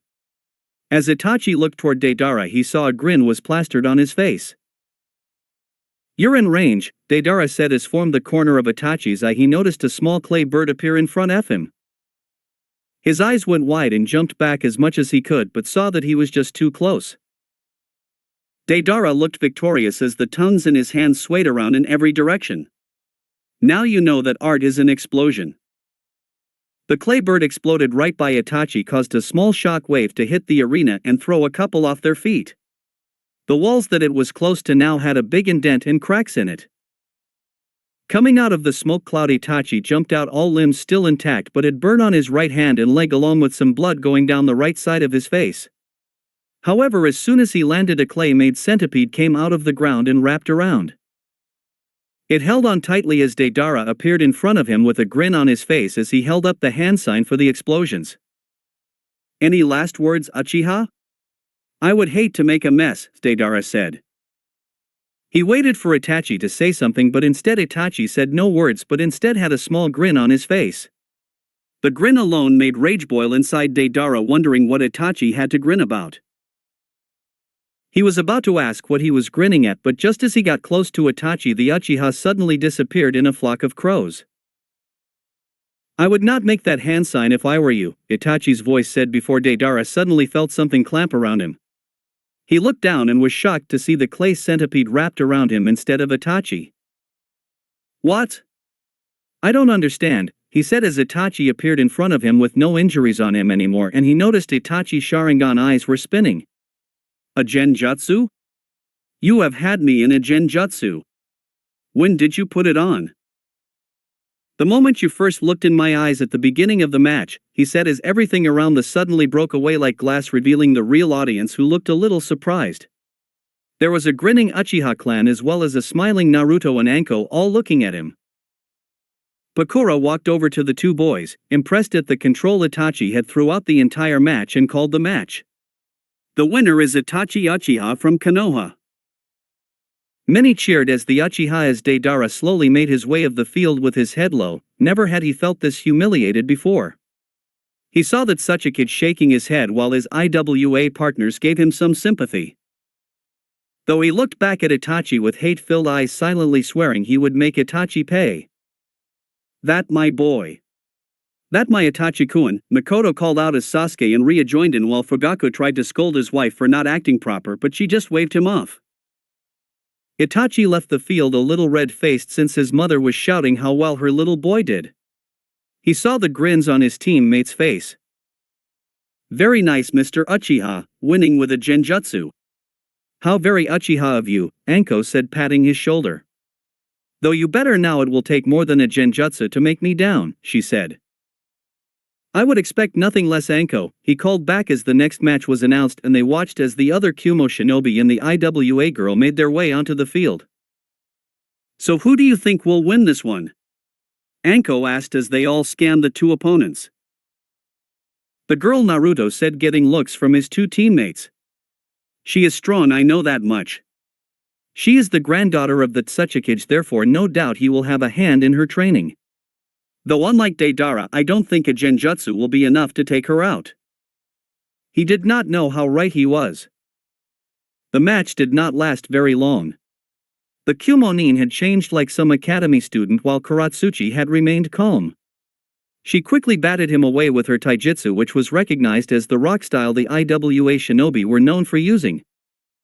She then used a couple of C and B ranked earth jutsus which quickly squashed any chance of the Kumonin winning.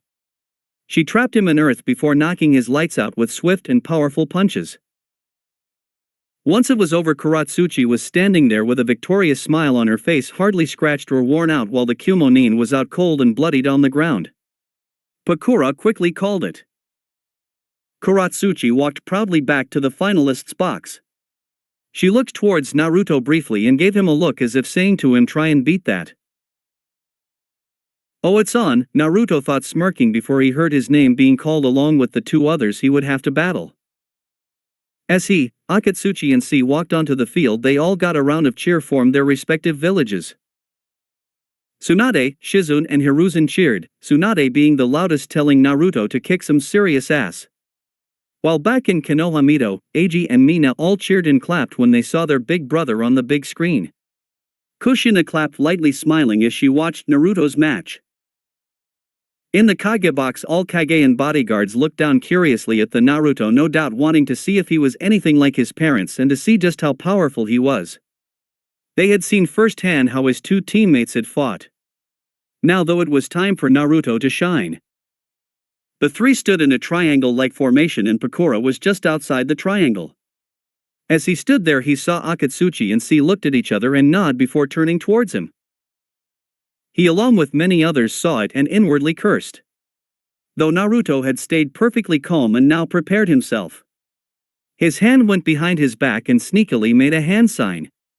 Only Hiruzen and Tsunade saw it and inwardly smirked. "Hajime," Pakura called out, and almost immediately Akatsuchi and C turned towards him and charged. Naruto watched them come towards him and felt their chakra and their movements from it. Akatsuchi ready to punch him from the top while C punch him from the bottom. When they connected, to everyone's surprise, Naruto had poofed out of existence. Kage Bushins, the shinobi, all thought when they saw it, while Minato, who was watching closely, had his eyes widen a little. "Naruto knows shadow clones? Wonder where he go," Akatsuchi said, putting his finger to his lips and scratching his head. C tried to dance him about, but before he could, a pair of arms shot out from the ground and brought him down into the ground.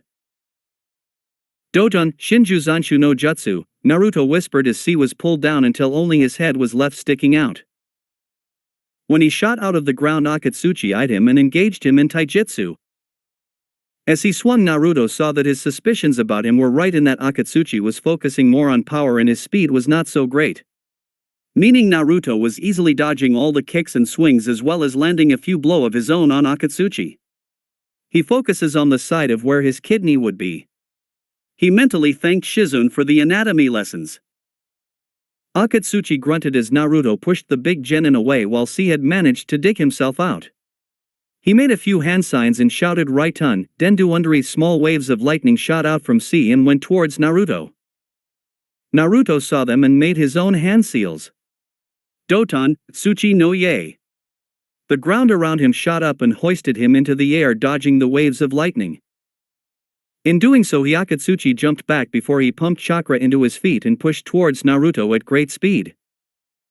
"Doton, Gorimu no Te." Clumps of rocks formed around Akatsuchi's hands and increased its physical capabilities. He swung down at Naruto, who jumped away and landed on the side of one of the walls.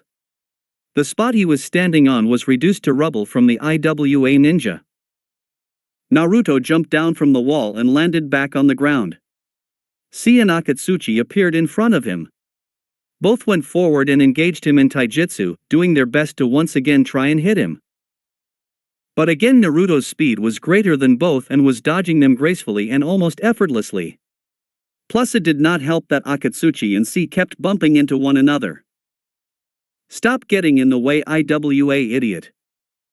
I trying, Mr. Kumo boy.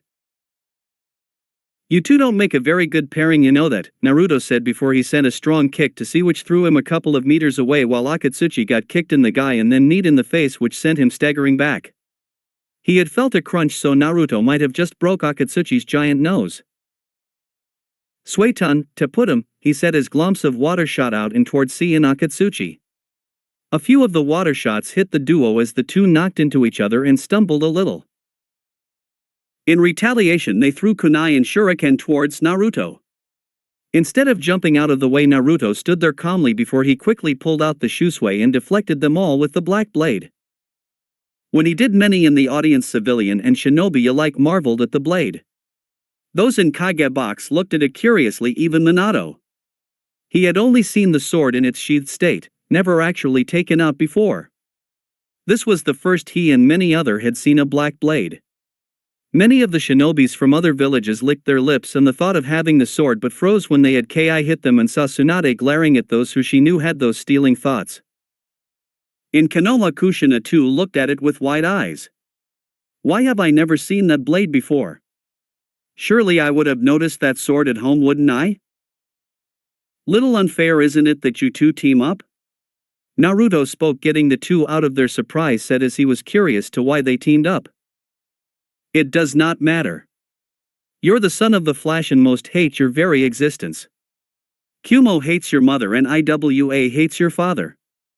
Therefore both extremely hate you, she said. From their spots in the Kage box and back in Konoha, both Minato and Kushina frowned while many of the Leaf shinobi shook theirs and argued they would not let anything happen to one of their shinobis. Well, if that's the case, then I guess I should start getting serious then, huh? He said, surprising most who were listening as he gripped the shusui, which was still sheathed. You know, my bachan has always said that I have the devil's luck since her completely sucks, he said, making Tsunade shake her fist at him from the crowd, making a few people laugh. So I think I can end this soon since watching you two fumble over each other leaves little to be desired, he said, as well as thinking I can end this in one move. Guess it's time that I finally used it. His fingers traced along the hilt of his re-sheathed blade. You think so? Well, I will show you, he declared, forgetting about the teamwork with Akatsuchi. In his hands 8 kunai appeared with paper bombs wrapped around them as he ready to throw them.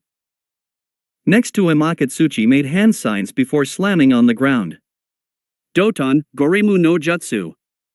A big hand shot out of the ground in front of him, and the rock body of a person 3 times the size of a normal person appeared and gave a loud roar. Impressive. Now it's my turn, he said before putting his hand on the hilt of shusui and closing his eyes, much to the surprise of many. Naruto waited for the right moment as he felt the chirka of his opponents and felt one was angry and the other was weirdly curious and kinda happy even. He pushed Chakra to his feet, getting ready to push of and do so at a great speed. Here he goes, Hiruzen said, alerting the people around him and now watching intently at what would happen. I will show you, he declared as he threw the paper-bombed kunai towards Naruto, who still stood still. Akatsuchi also sent his golem forwards, which had its hand outstretched. Naruto waited and waited for the right moment as the attacks got closer and heard a few people tell him to get out of the way. Just as they got close, his eyes snapped open and at great speed pushed off from his spot. It all happened in a blur as Naruto was standing in one spot 1 second and then the next he was behind Akatsuchi and C. Many were surprised to see where Naruto suddenly stood with his sword outstretched. All they heard for that few seconds were what sounded like tearing the whipping of wind. They had no idea it was actually Naruto swinging his blade. Those Jonin level and above all saw him move and his actions and were looking at him in a surprised state, none realizing a genin and potential chunin could move so fast at his age. The kunayan missed their target and gone off at the other side of the field, not hurting anyone, while the golem and the contestants just stood there. Slowly Naruto began to put his blade away back in its sheath. The whole field was complete quiet as they heard him mutter his teknaiu. Itoryu iai, shur sun sun. He then fully sheathed the blade, making the clink sound echo through the arena. When he did, everyone watched as the golem suddenly fell to pieces and C and Akatsuchi had blood spurt from their chests as they suddenly fell down to the ground. No one moved as they were all a little wide-eyed, while Hiruzen, Tsunade, Shizune, Makoto, Itachi and Anko stood there with big smiles on their faces. Pakura, who was off to the side, shook herself out of her daze and smirked a little before raising her hand. The winner of the match is Naruto Uzumaki Namikaze. As soon as she said his name, the Konoha side of the audience burst into applause as they stood up and cheered his name and clapped. That's my Naruto-chan, Tsunade shouted out as Shizune clapped enthusiastically. That's my student, Makoto shouted out as she and her kids all cheered for him too. Back in Konoha, Mito, Eiji, and Mina were all on their feet cheering loudly for their big brother, though Mina was more like just clapping rather loudly and kicking her legs in front of her. While everyone cheered, just 2 people did not clap. Not because they were not impressed, but because they were shocked at what they saw. Both Minato and Kushina looked at their son with one thought in their minds. Naru-chan. How or when did you get so strong? After the first round of the third task had finished, everyone was given 30 minutes to take a rest and gather their bearings before they moved on to the second round and on to their next fights. Makoto, Tsunade, Hiruzen, and Shizen had come down from their spots in the crowds and wanted to see how the trio were doing and to make sure they had no major injuries despite already knowing they were all perfectly fine. The adults praised each one of them, especially Naruto since his sword technique had apparently been the talk of the crowd since he used it. Watching him take down 2 shinobis and a big rock golem in a single move was something to be impressed with. That was a great first round, Naruto-kun. You are doing very well and you won it with revealing little of your strengths. Hiruzen said, greatly impressed with his surrogate grandson and student's performance. Well, deception is a ninja's main skill. Though I get the feeling the next fight with Katsuchi is going to a lot tougher. I'm going to have to bring out a few of my tougher cards and put them into play. Well, just know you have our full support. You will show that Iwa Kunoichi who is the boss around here. Tsunade said, pumping her fist in the air, making Naruto grin. Up in the Kage box, Minato wanted to go down and speak with Naruto since what he saw amazed him. He did not realize Naruto was so far along in his shinobi training. In fact, he made that match almost look too easy. Why am I only beginning to notice it now? What have I been doing not to notice how accomplished Naruto was becoming as a shinobi? He knew Makoto would be a good fit for him as a sensei since Makoto was a well-rounded shinobi that was a sort of jack of trades in each of the 3 main shinobi fields. He did ask Kakashi since Kakashi had become quite the famous shinobi and could be a good influence and good sensei, but Kakashi turned it down saying he did not have the time to play sensei. Once the Chunin exams are over, maybe I should test Naruto myself. Maybe he took more after me in terms of being a shinobi. Back in Konoha though, Kushina was thinking the same thing. She was a kenjutsu master and what she saw from Naruto with that attack was very impressive. What looked like a single strike was actually multiple strikes that had been struck at such a fast speed you had to watch carefully to even see it. She was currently standing outside of the Konoha Stadium bathrooms as she waited for the twins to finish making their business so they could go back and not miss any of the matches. Mina was huddled next to her holding on to her skirt looking around the room since it was a new place. I wonder who taught him and why did he not come to me for training in kenjutsu? Or did he ask me? Did he ask me and did I just brush him off?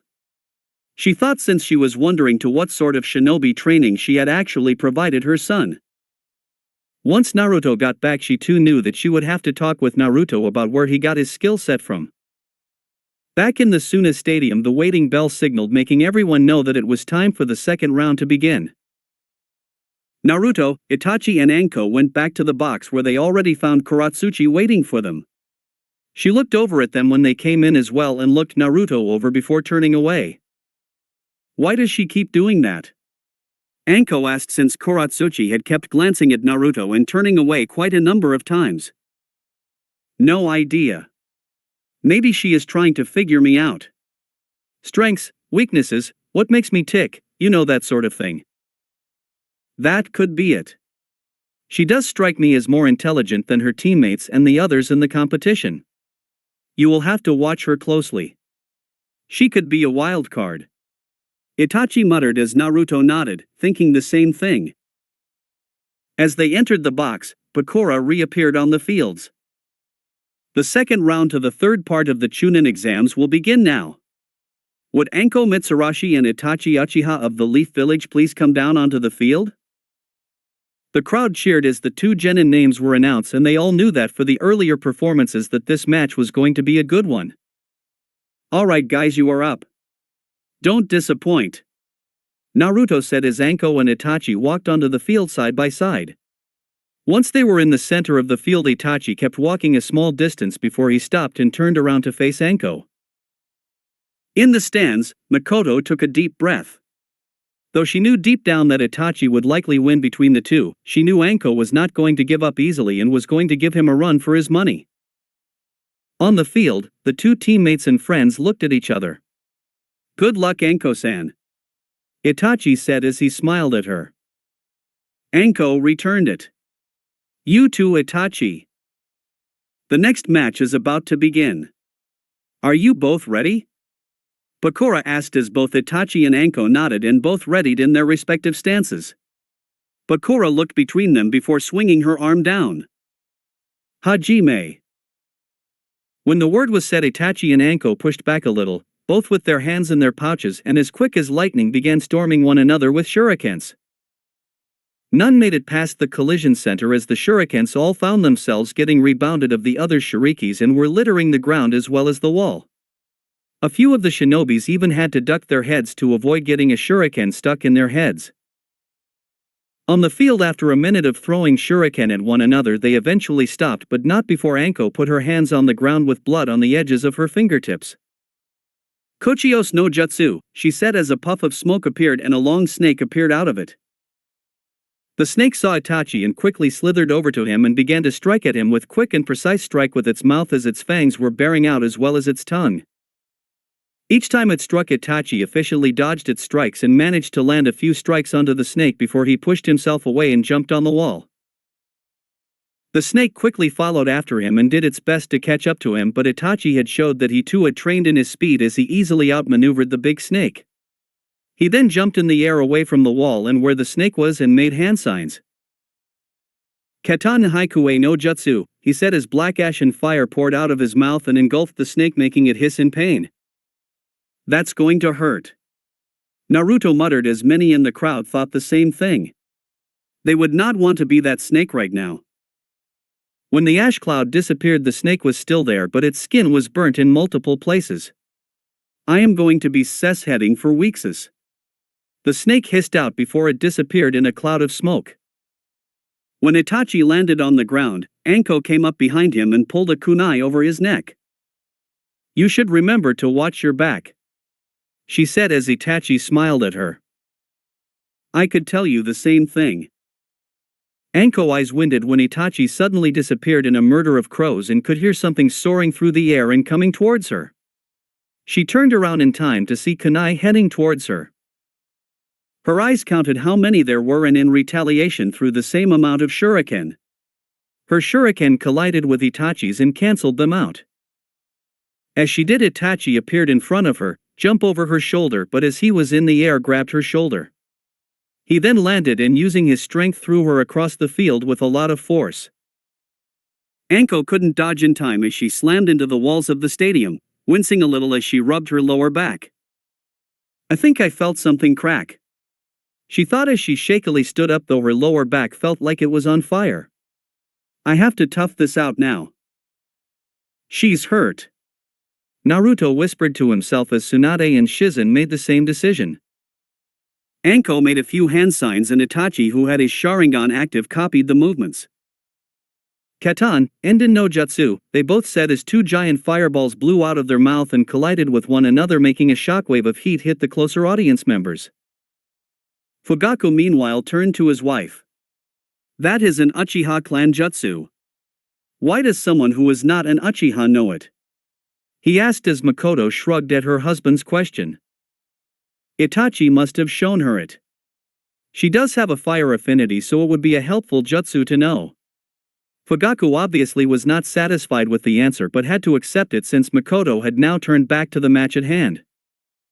Katan Hai no Jutsu sure aim, Anko said as she shot fire into the air, and everyone watched as the fire looked as if it began to break apart into multiple little pieces and rain down on the field. Itachi responded by calling out Doton Dohiki no Jutsu, as a wall of earth suddenly erected up in front of him and blocked the rain. Doton? Since when do you know Doton? Anko asked. I asked Naruto to show me a Doton that would be handy for defense, though in return I had to promise him that I would show him a Katan Jutsu at some point in the future. No fair, she whined, pouting before she went into her pack and grabbed a few senbons. Itachi recognized them as the senbons she used in her previous match that had some kind of venom on them. Can't get hit by those, he thought as Anko made her way towards him with 3 senbons gripped in each of her hands. She got closer towards him and swung at him, but Itachi easily maneuvered out of the way. When she did though, Itachi swept her feet and went to hit her in the gut but noticed his legs went through her. An illusion. He thought to himself as he turned around to see a sunbon implanted in his shoulder. Sometimes you have to go back to basics, right? Anko said as Itachi chuckled. Very true, and it seems your poison managed to get me. I am guessing my arm will be out of commission for a little while? He asked as she nodded. Then I guess I better get rid of it before it spread too far. He said. As he said that, he grabbed a kunai with his other hand and drove it into the wound where the sunbon went in, effectively getting the poison out of his system. Many in the audience were surprised to see him do such an act, but the shinobi saw it as dedication, since not many would willingly injure themselves in order to get rid of the poison. That should be enough, he said before he quickly hit Anko in her stomach as she looked at him in surprise at what he had just done. Anko hit the ground but quickly got up. Sanaijishu, she said as two snakes shot out of her sleeve and headed straight towards Itachi. To her surprise they hit, but a moment later a poof was heard and a log was now in his place. You're not the only one who can go back to basics, he said as Anko turned around to try and stop him but instead felt a thud hit the back of neck. Her eyes went dreary and her vision went black before she collapsed to the ground, knocked out. Itachi looked towards Bakura, who nodded. The winner of the match is Itachi Uchiha of Konoha. The crowd cheered and clapped at the two genin, who gave them another good performance as Itachi's siblings once again cheered loudly for their big brother. Itachi looked down at Anko and quickly picked her and carried her over to the medic bay, where they would take a quickly look over her and check her vitals were all fine. You did good, Anko-san. You pushed me quite a bit. I look forward to any future battles we should have, he said as he patted his friend's shoulders before he made his way back the contestants' box. In the stands, Makoto gave both her son and her female student a loud round of applause, knowing that they both deserved it and that she was very proud of both of them. Good fight. Anko put you through the ringer, he said as Itachi winced a little from the cut on his shoulder. Yes, well, as tough as that was, it is now your turn to fight against some feminine fury, he said as they looked over to see Katsuchi move onto the field. Looks like it is my turn again, Naruto said as he cracked his shoulders and followed after. When they both walked onto the field, the Konoha and the IWA side all erupted into cheers, no doubt having been waiting to see this match happen for some time. It was essentially the family of IWA versus the family of Konoha. And it was time to see which one was better. Naruto and Katsuchi stood apart from one another as the two looked across from one another. Naruto raised an eyebrow at her calm demeanor and noticed she was not listening to the shouting of the crowds. You're different from the rest, he said as Katsuchi raised an eyebrow. Different how? For starters, you are not insulting me because of who I'm related to. I know my dad can be an ass at times, but you don't need to take it out on me, he said as many in the crowd snickered at his words. In the Hokage box, Minato coughed and looked a little uncomfortable as the other Kages laughed in their seats, no doubt finding it funny that the man's son called him what they all thought he was. Not that it's any of your business, but I don't hold that petty grudge that others in IWA carry. While I don't really like you all the same, I don't hold a grudge over what happened in the Third War. It was war and casualties and deaths were bound to happen. Even though I agree, your dad can be an ass. Now Minato just wanted to crawl away as the Kages laughed even harder, as did Tsunade, Shizune, and others in their section. What about those times where you just looked at me like you hated me? Just observing you, wanting to see what your strengths were, any weak points, what made you tick? And did you get any answers? He asked as Katsuchi smirked at him.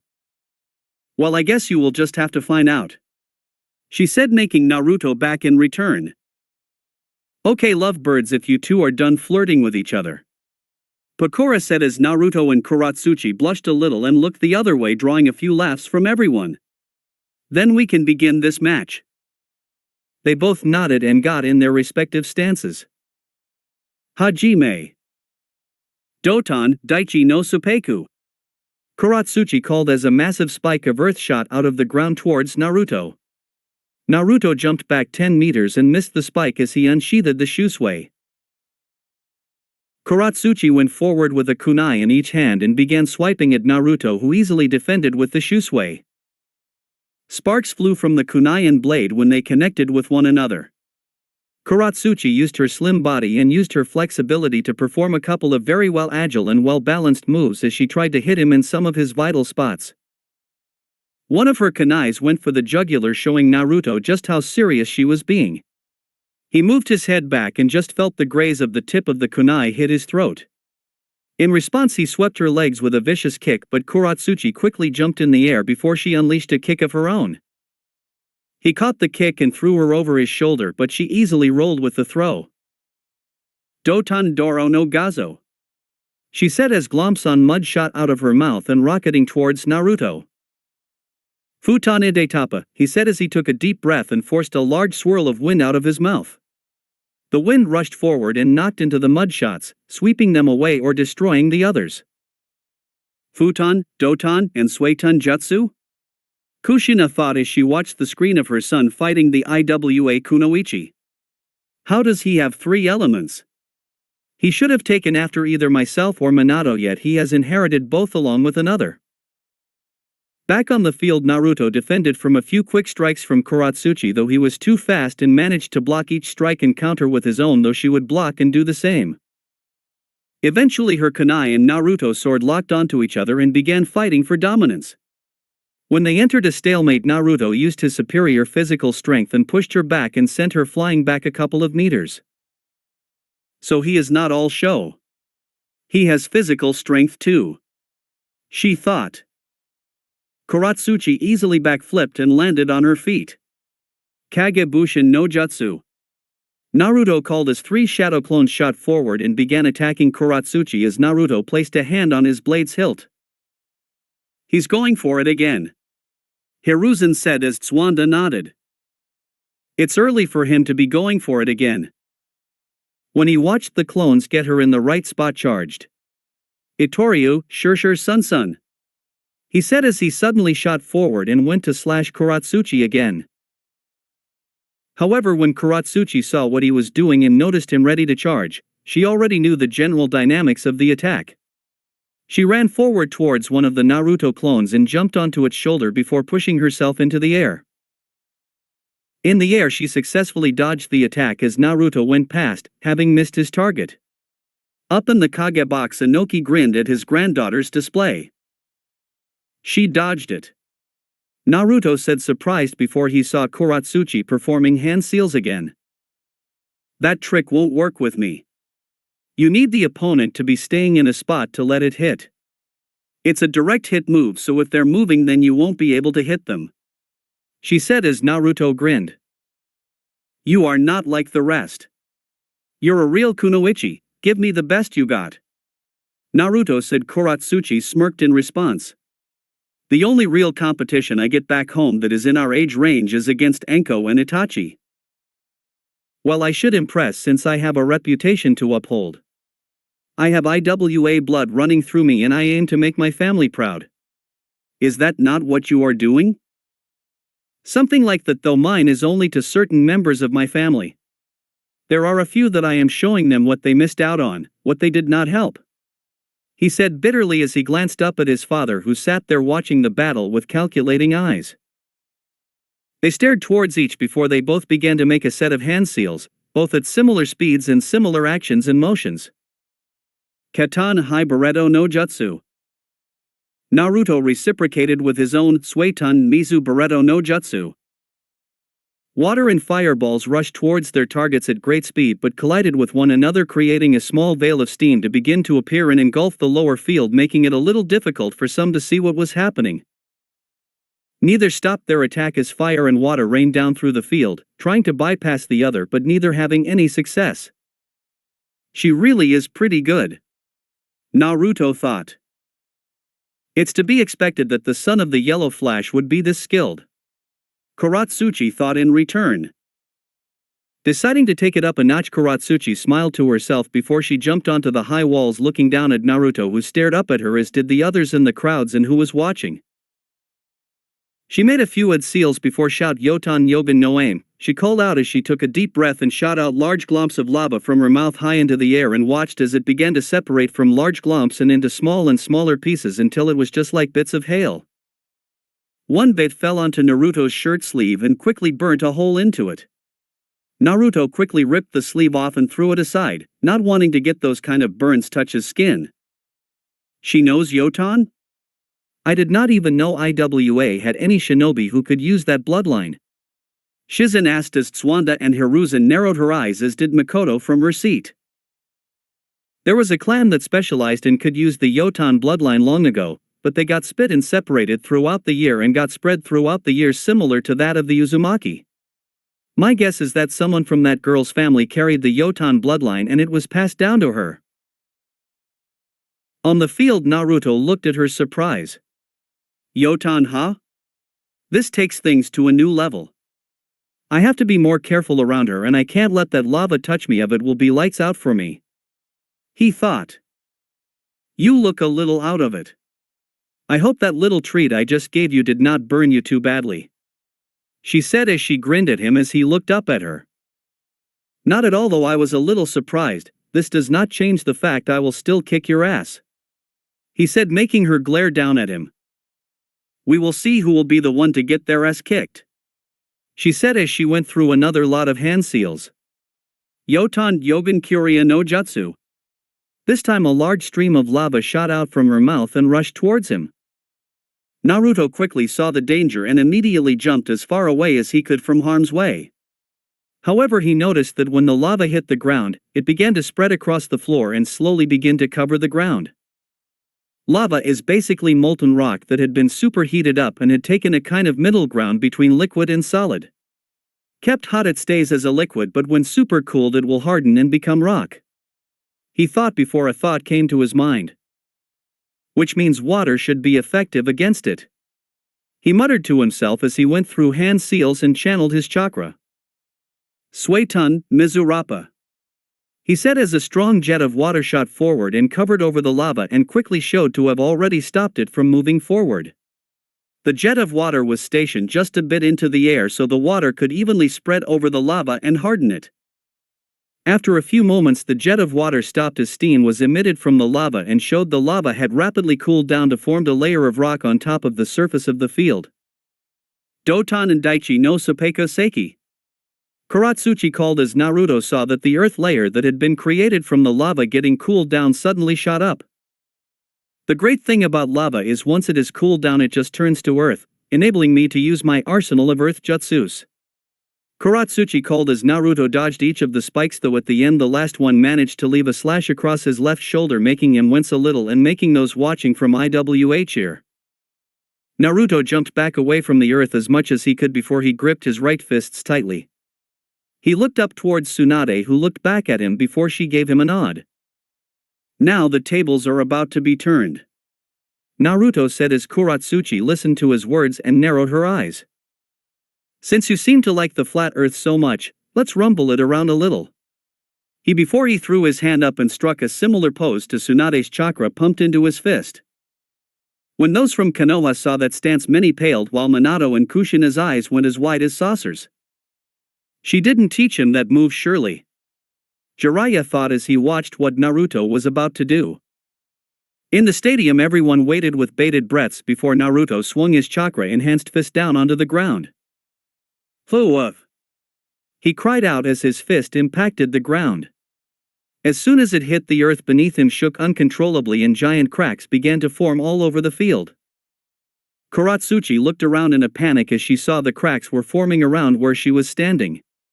She began to wobble on her spot as the ground suddenly began bursting all around her and huge pieces of earth began shooting out of the ground as the field began tearing itself apart.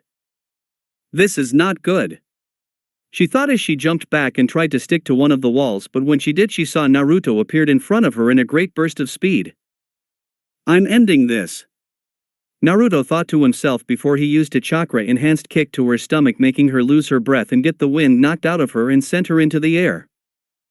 He then appeared above her in great speed again and threw her to the ground before appearing on the ground just as she was about to meet the ground. He then raised his right leg as high as he could, and just as she went past him towards the ground, he swung his right leg into her back and smashed her into the ground, making a small crater form from underneath her.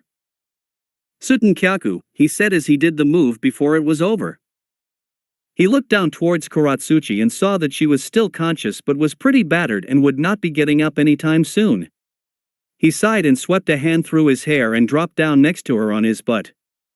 Though his control with the super strength was good, it was still not quite enough to not leave him a little fatigued.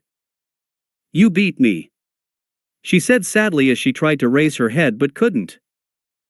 "I guess I did, though if it helps, you gave me one hell of a fight. You did not make it easy," he said as she nodded. "I guess that's okay then," she said as Naruto looked over towards Bakura, who nodded and gave the signal. The winner of the match is Naruto Uzumaki Namikaze. Once she did, many in the audience cheered while the audience members from IWA groaned a little and looked away, not happy their shinobi lost to him. His siblings in Konoha cheered loudly again as little Mina stood up on her mother's lap and cheered with her arms in the air, smiling and giggling happily.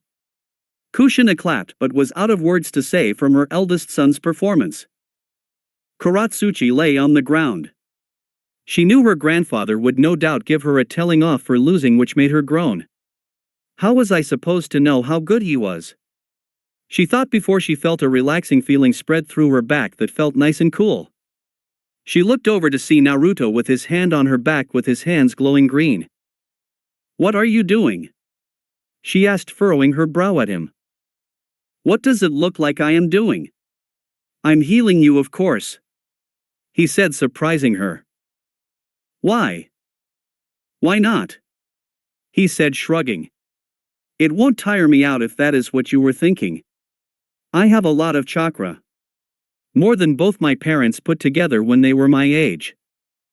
Katsuchi did not say anything, but after few minutes felt the pain lessen before the medics took over and put her on a gurney. As they took her back, she looked over to see Naruto walking back to the fighter box. When she did, their two eyes met, and for just a moment they both thought about how pretty the other's eyes were. Naruto walked back to the box to find Itachi standing there looking towards him. "I guess it's just us left now. Are you going to give me your best, Naruto?" Itachi asked as he leaned against the wall. Naruto grinned. "As long as you give me your best, then I will give you mine." "Then we are in agreement," as the two stood there catching their breath and letting themselves get small rests before they go out onto the field. Kaga box. So it's another Konoha-filled finals. There is a surprise, said as he leaned back and put his head in his hand as he lounged lazily. "Yes, though my granddaughter put up a good fight, I guess it just was not enough. We will have to up her training," he said to the big man next to him, who nodded silently as he looked down towards the field. The Kazekage turned to Minato. "I did not know Tsunade had taken on an apprentice, let alone taught someone the secret to her super strength. You looked just as surprised as everyone else did. I take it you did not know?" Inwardly, Minato was more surprised at what his son had managed to do and knew that once they were back in Konoha he needed to speak with Naruto and Tsunade, outwardly though he was playing it cool. "I guess my son has the art of deception down since he surprised all of us," he said as the Kazekage nodded while Minato looked back at Kakashi, who was no doubt surprised as well. Konoha. Kushina, you never told us Naruto was so developed in his shinobi skills. By his performance I would say he should have been made Chunin long ago, Yoshino said as her son Shikamaru slept just in the seat beside her. The other mothers had all said the same thing, none had known that Naruto was at his current level. He even surprised them when he healed Katsuchi, since everyone else would have just walked and left here there. Kushina stared but never continued. She did not know what to say as her eyes were just fixed on the screen where her son was. Her children were all sitting by her feet now, with Mina sitting on Mito as the sisters played together while Eiji was with little Kiba in Izuka. "Naru-chan," she whispered as her bottom lip trembled. Stadium. Makoto waited with bated breath as she waited for her son and her student to walk out on the field, not entirely sure who she wanted to win. She did not want to play favorites, yet her mother's side of her wanted her boy to win it, even though she did not mind which of the two won in the end. Fugaku meanwhile sat with a stoic expression along with many of the other members of the Uchiha clan. She did not need to guess who he wanted to win. He had told Itachi before they left for Suna that he was to win at all costs, so that he could show everyone why the Uchiha clan was to be respected and feared. Itachi had said nothing and had just nodded. Tsunade, Hiruzen, and Shizen meanwhile sat little nervously, knowing this would be the fight Naruto would have most trouble with. Fighting against a Sharingan was difficult on many levels, and one had to try and not look them in the eye. If they did, then it was all over. They had taught him all he knew, and now it was time for him to put it to the real test. Everyone chatted silently as Bakura looked up to the Kage box and saw the nod from the Kazekage indicating the 10-minute break was over. The final match of the Chunin exams are about to begin. Would Naruto Uzumaki Namikaze and Itachi Uchiha come onto the field? She said as cheers immediately began to sound out through the stadium. Both boys walked onto the field and stood in the center before they turned to face one another.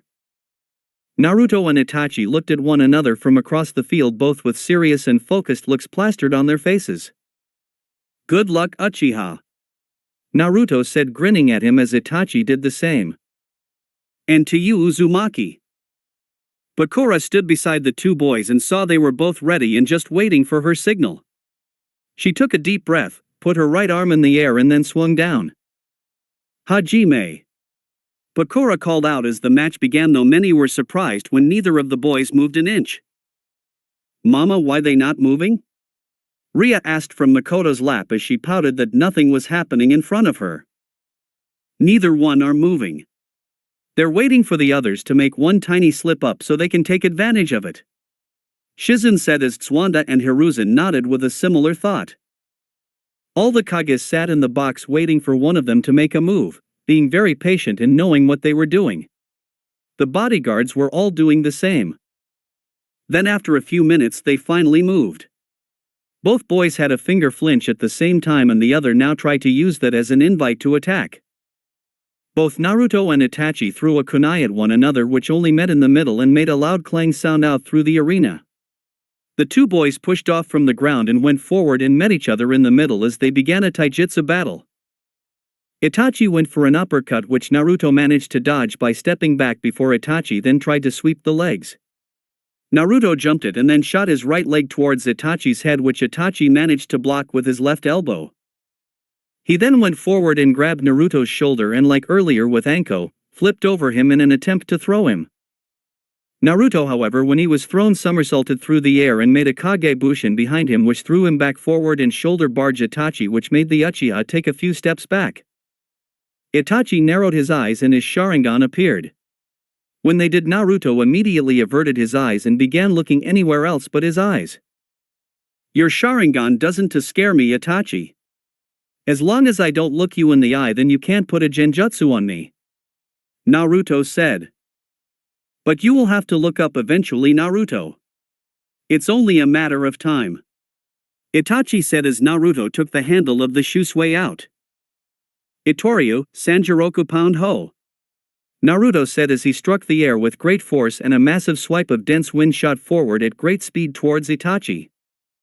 Itachi, however, saw it coming and with his Sharingan activated managed to dodge out of the way in time as he watched the attack go past him and strike the wall from behind him. When it struck, the giant wall split in half with a very deep slash now embedding in the concrete. Itachi did not let Naruto have another chance to attack him. "Katan, Bukaku no Jutsu," he called as fire shot forward and towards Naruto. In retaliation, Naruto gripped Shusui and swung it with great force as he sent another great slash like he had just used towards the fireball.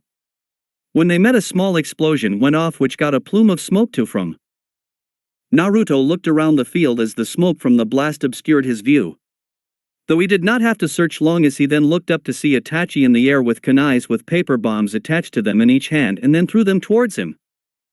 Seeing the kunais coming towards him, Naruto made hand signs. "Suetun Mizu Bareto no Jutsu," he said as glumps of water shot out of his mouth and began taking out the kunai.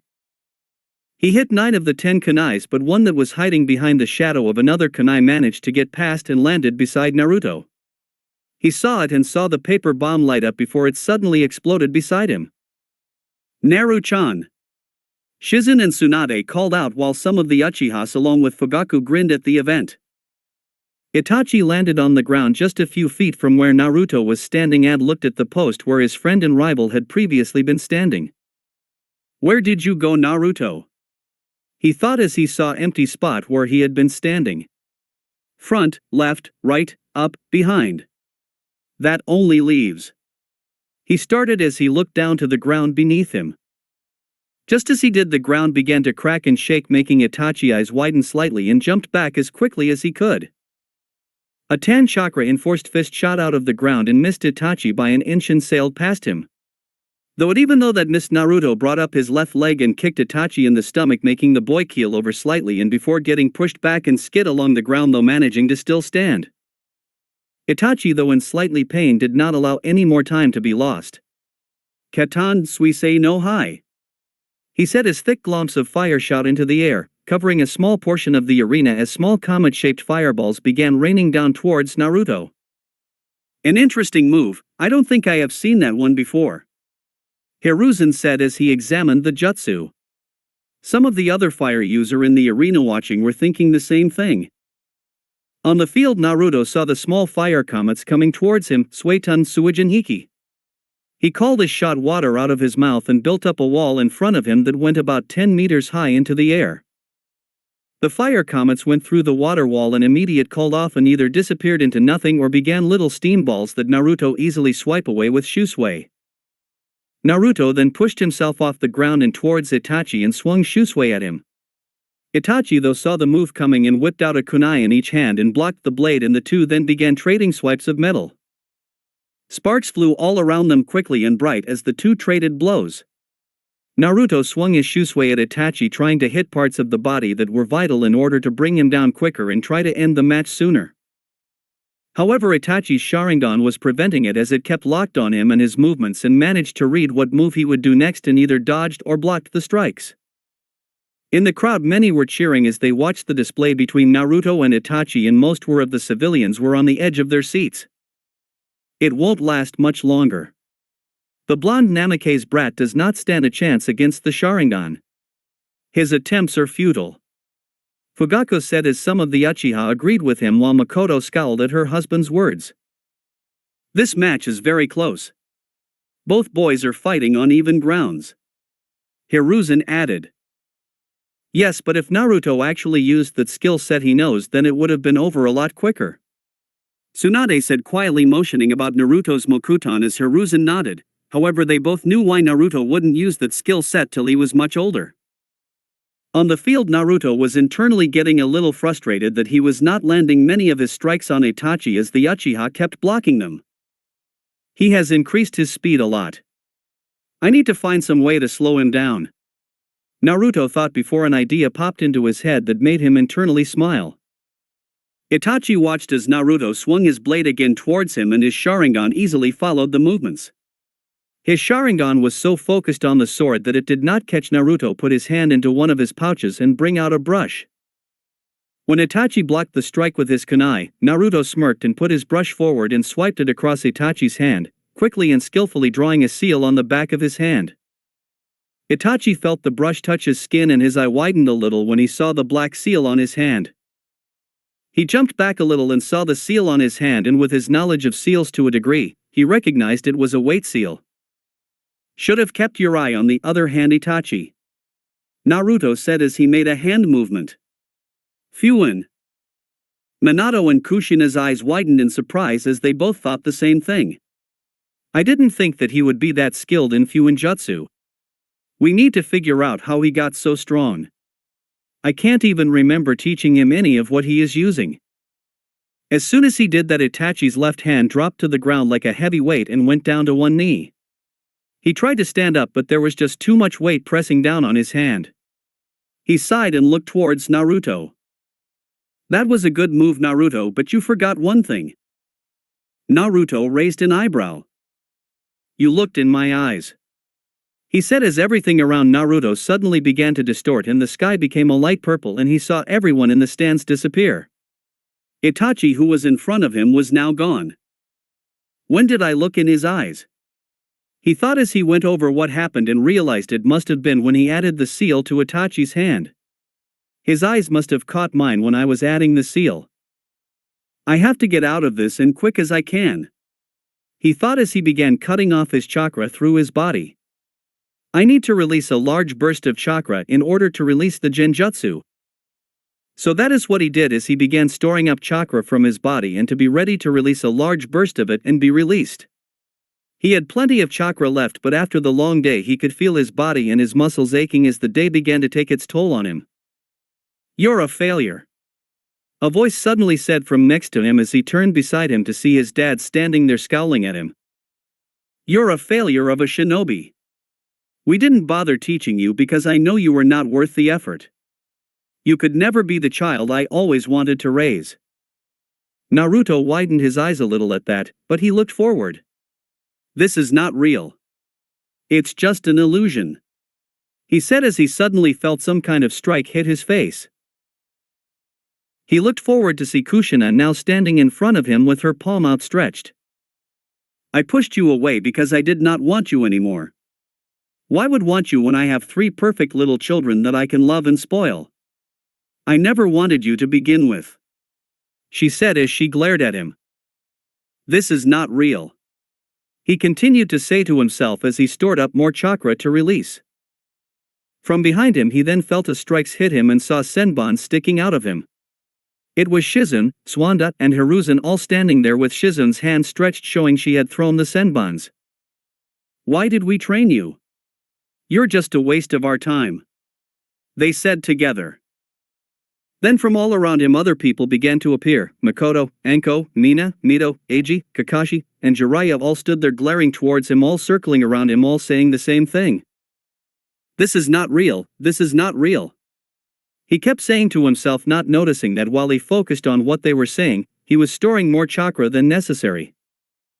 The people around him got closer and got louder as all he could hear were their words, and he shook his head furiously. "Shut up!" he shouted as he unleashed the chakra he had stored up, and that shot out from all around him. The illusion around him flickered before it faded away in the crowds, and Itachi came back into view. His chakra continued to burst around and caused large cracks to form in the ground as well as rubble to get swept away from how powerful it was. Many in the audience were left speechless, his father included, at how much chakra he had and how powerful it was. "What did he do?" Tsunade asked, scowling a little, and looked at Naruto in worry as she watched him drop to one knee and panted. No doubt the large amount of chakra he unleashed sapped him of his energy and chakra. "Naruto has that much chakra?" Minato thought, leaning forward in his seat. "That almost doubled the amount Kushina had when she was that age. Just how much chakra does Naruto have?" Naruto panted and looked at Itachi, who had finally broke the weight seal on his hand, but looked as ragged and exhausted as he did. The days have been long and hard on both of them. "I'm kicking your ass big time for that genjutsu," he said as Itachi looked at him a little sorry. "I don't have much chakra left, and by the looks of thing neither do you. So how about we finish this with one last move? Winner take all?" Itachi offered. "One move?" Naruto asked, raising an eyebrow as his mouth flickered in a tin grin. "I'm game. Perfect way to get you back for that illusion," he said as they took a few steps further away from one another. Everyone in the stadium watched as Itachi did a few hand signs and then stuck hand in front of him. His chakra appeared in his left hand before the chakra suddenly set on fire. He then put it to the side and the fire then spread around his hand and up just past his wrist. The shape of the fire went to a spear shape. Many again looked at it in fascination, Uchihas included. Not even Makoto had seen her son use that move before, and he had not used that move before in one of their sparring and training sessions. Kakashi, who was behind Minato, looked at it in surprise. "It's like my Raikiri, only instead of lightning, it's fire." He is recognized as a genius. It should not be that surprising that he made his own version. Minato said as Kakashi nodded while the other Kage all looked in fascination. Wow, that's pretty cool, Naruto said as Itachi ready to shoot forward. But now it's time for my move. One I am sure many will recognize. Naruto then stood up and put his right hand out with his palm facing upwards. It was then that Konoha Shinobi heard the familiar swirling sound that made Minato, Tsunade, Kakashi, Shizune, Hiruzen and others widen their eyes to epic proportions when they realized what he was doing. In Naruto's hand, chakra began to swirl around in his hand before it began to form and take the shape of a sphere. It made a swirling sound and it pulsed in his hands. Itachi looked a little surprised before he went back to have an emotionless look on his face. How does Naruto know the Rasengan? Minato asked, standing up from his seat. I'm not sure. But I had to guess, it seems Naruto has been going through your things, it the best explanation to him knowing that jutsu. Kakashi added. Back in Konoha, Kushina and the other mothers had looks that resembled gaping fish, not really believing that what they were seeing was real. Kushina, Minato taught him the Rasengan. Was that really that wise? Some said as Hana stared to her friend in awe. He didn't. I know Minato didn't. We have spoken about not teaching anyone the Rasengan until we felt it was time. We did not even want to teach the twins the Rasengan until they were at least 12, maybe 13. She said as they all looked at her, then Kushina realized something. We had never even intended to teach it to Naruto. We weren't going to teach him his birthright. Is this what Tsunade meant that day we told her to teach the twins medical ninjutsu? Well, I guess Naruto did not get that memo. Hitomi Hyuga said as by her feet, Mina, Eiji and Mito watched their big brother in fascination and the blue orb in his hands. Back on the field, Naruto and Itachi positioned themselves readily and eyed each other. Itachi had his Sharingan activated while Naruto's eyes seemed to glow with power radiating from it. Then they both pushed forward and ran towards each other at great speed. Itachi had his let brought back behind him as did Naruto with the Rasengan. Those in the audience were completely silent as the two moved opposed each other and suddenly got thrown forward and towards one another. The only sound through the arena was the sound of the attacks. Kajian. Rasengan. Both attacks met head-on and the sound of the clash resonated through the arena as they collided. The wind around the two boys picked up before a strong shockwave erupted from around the two boys as the two attacks fought for dominance. The ground beneath them cracked away along with the area around them. The entire arena was hit by a strong shockwave and wind that many put their hands in front of their faces. This is insane. Who knew kids like this could have this kind of power? A Kyuubi shinobi said as he tried to stop the wind lashing at his face. The two attacks continued to fight for dominance as neither Naruto nor Itachi let up before they both let out a loud shout and the attacks in the area around them completely exploded and went up in smoke. The explosion knocked many of their seats and others had to use chakra to stay in their seat. Naruto. Itachi. Back in Konoha, Kushina was on her feet as she held her hand to her mouth after seeing her eldest get enveloped by the smoke and dust. Mito, Eiji and Mina looked a little confused but had sad looks on their faces and Mina looked ready to cry. Makoto was in a similar situation as she wanted to jump into the stadium and check her son and student were still alive. Sasuke looked down worriedly as did Ria, who like Mina looked ready to cry. Fugaku though looked as stoic as ever. Tsunade and Shizune looked ready to jump down but Hiruzen planted his hand on their shoulder muttering that Naruto was okay. In the box all the Kage looked a little wide-eyed at the final attack and Minato looked concerned towards his son who he still could not see. Slowly though the cloud of smoke disappeared, revealing that the entire arena was completely and utterly wrecked and the walls looked like they were barely standing. Eventually the figure of Naruto and Itachi appeared and showed them both standing shoulder to shoulder while both were looking and facing opposite directions. Both looked ready to drop and their clothes were in tatters. They had cuts all over their bodies and bruises forming. Naruto's left hand looked very burnt while Itachi looked a little mangled, indicating some broken bones. Everyone sat on the edge of their seats as they waited for the two boys to move or to even speak. Itachi and Naruto turned their heads towards each other and both gave off a small smile before Itachi spoke. "I guess you got me," he said as his eyes rolled into the back of his head and fell to his knees and went unconscious. Many gasped at that while Naruto looked at Pakora, who reappeared on the field and looked a little shocked from the fight she had seen. She lifted her arm in the air. The winner of the match and winner of the Chunin exams is Naruto Uzumaki Namikaze. As soon as she did, most in the stadium got on their feet and clapped wildly at the amazing battle they had just seen. Most clapped while some for Kumo and Iwa scowled a little and just looked away. Naruto smiled at the crowd and saw his father look at him in disbelief, no doubt not believing his son just won the exams. With the match over, Naruto breathed out a heavy breath before he fell backwards, the exhaustion of the day now taking its toll on him. Uzumaki or not, he had his limits. When he did, Tsunade, Shizune, Hiruzen and Makoto left their seats and jumped into the stadium. Makoto went straight to her son with Shizune coming up behind her to check him over while Tsunade and Hiruzen checked on Naruto. Let's get them both to the med bay, they will need some serious resting after today. Tsunade said as she picked up Naruto up gently on her back, with Makoto doing the same for Itachi before they quickly left the stadium.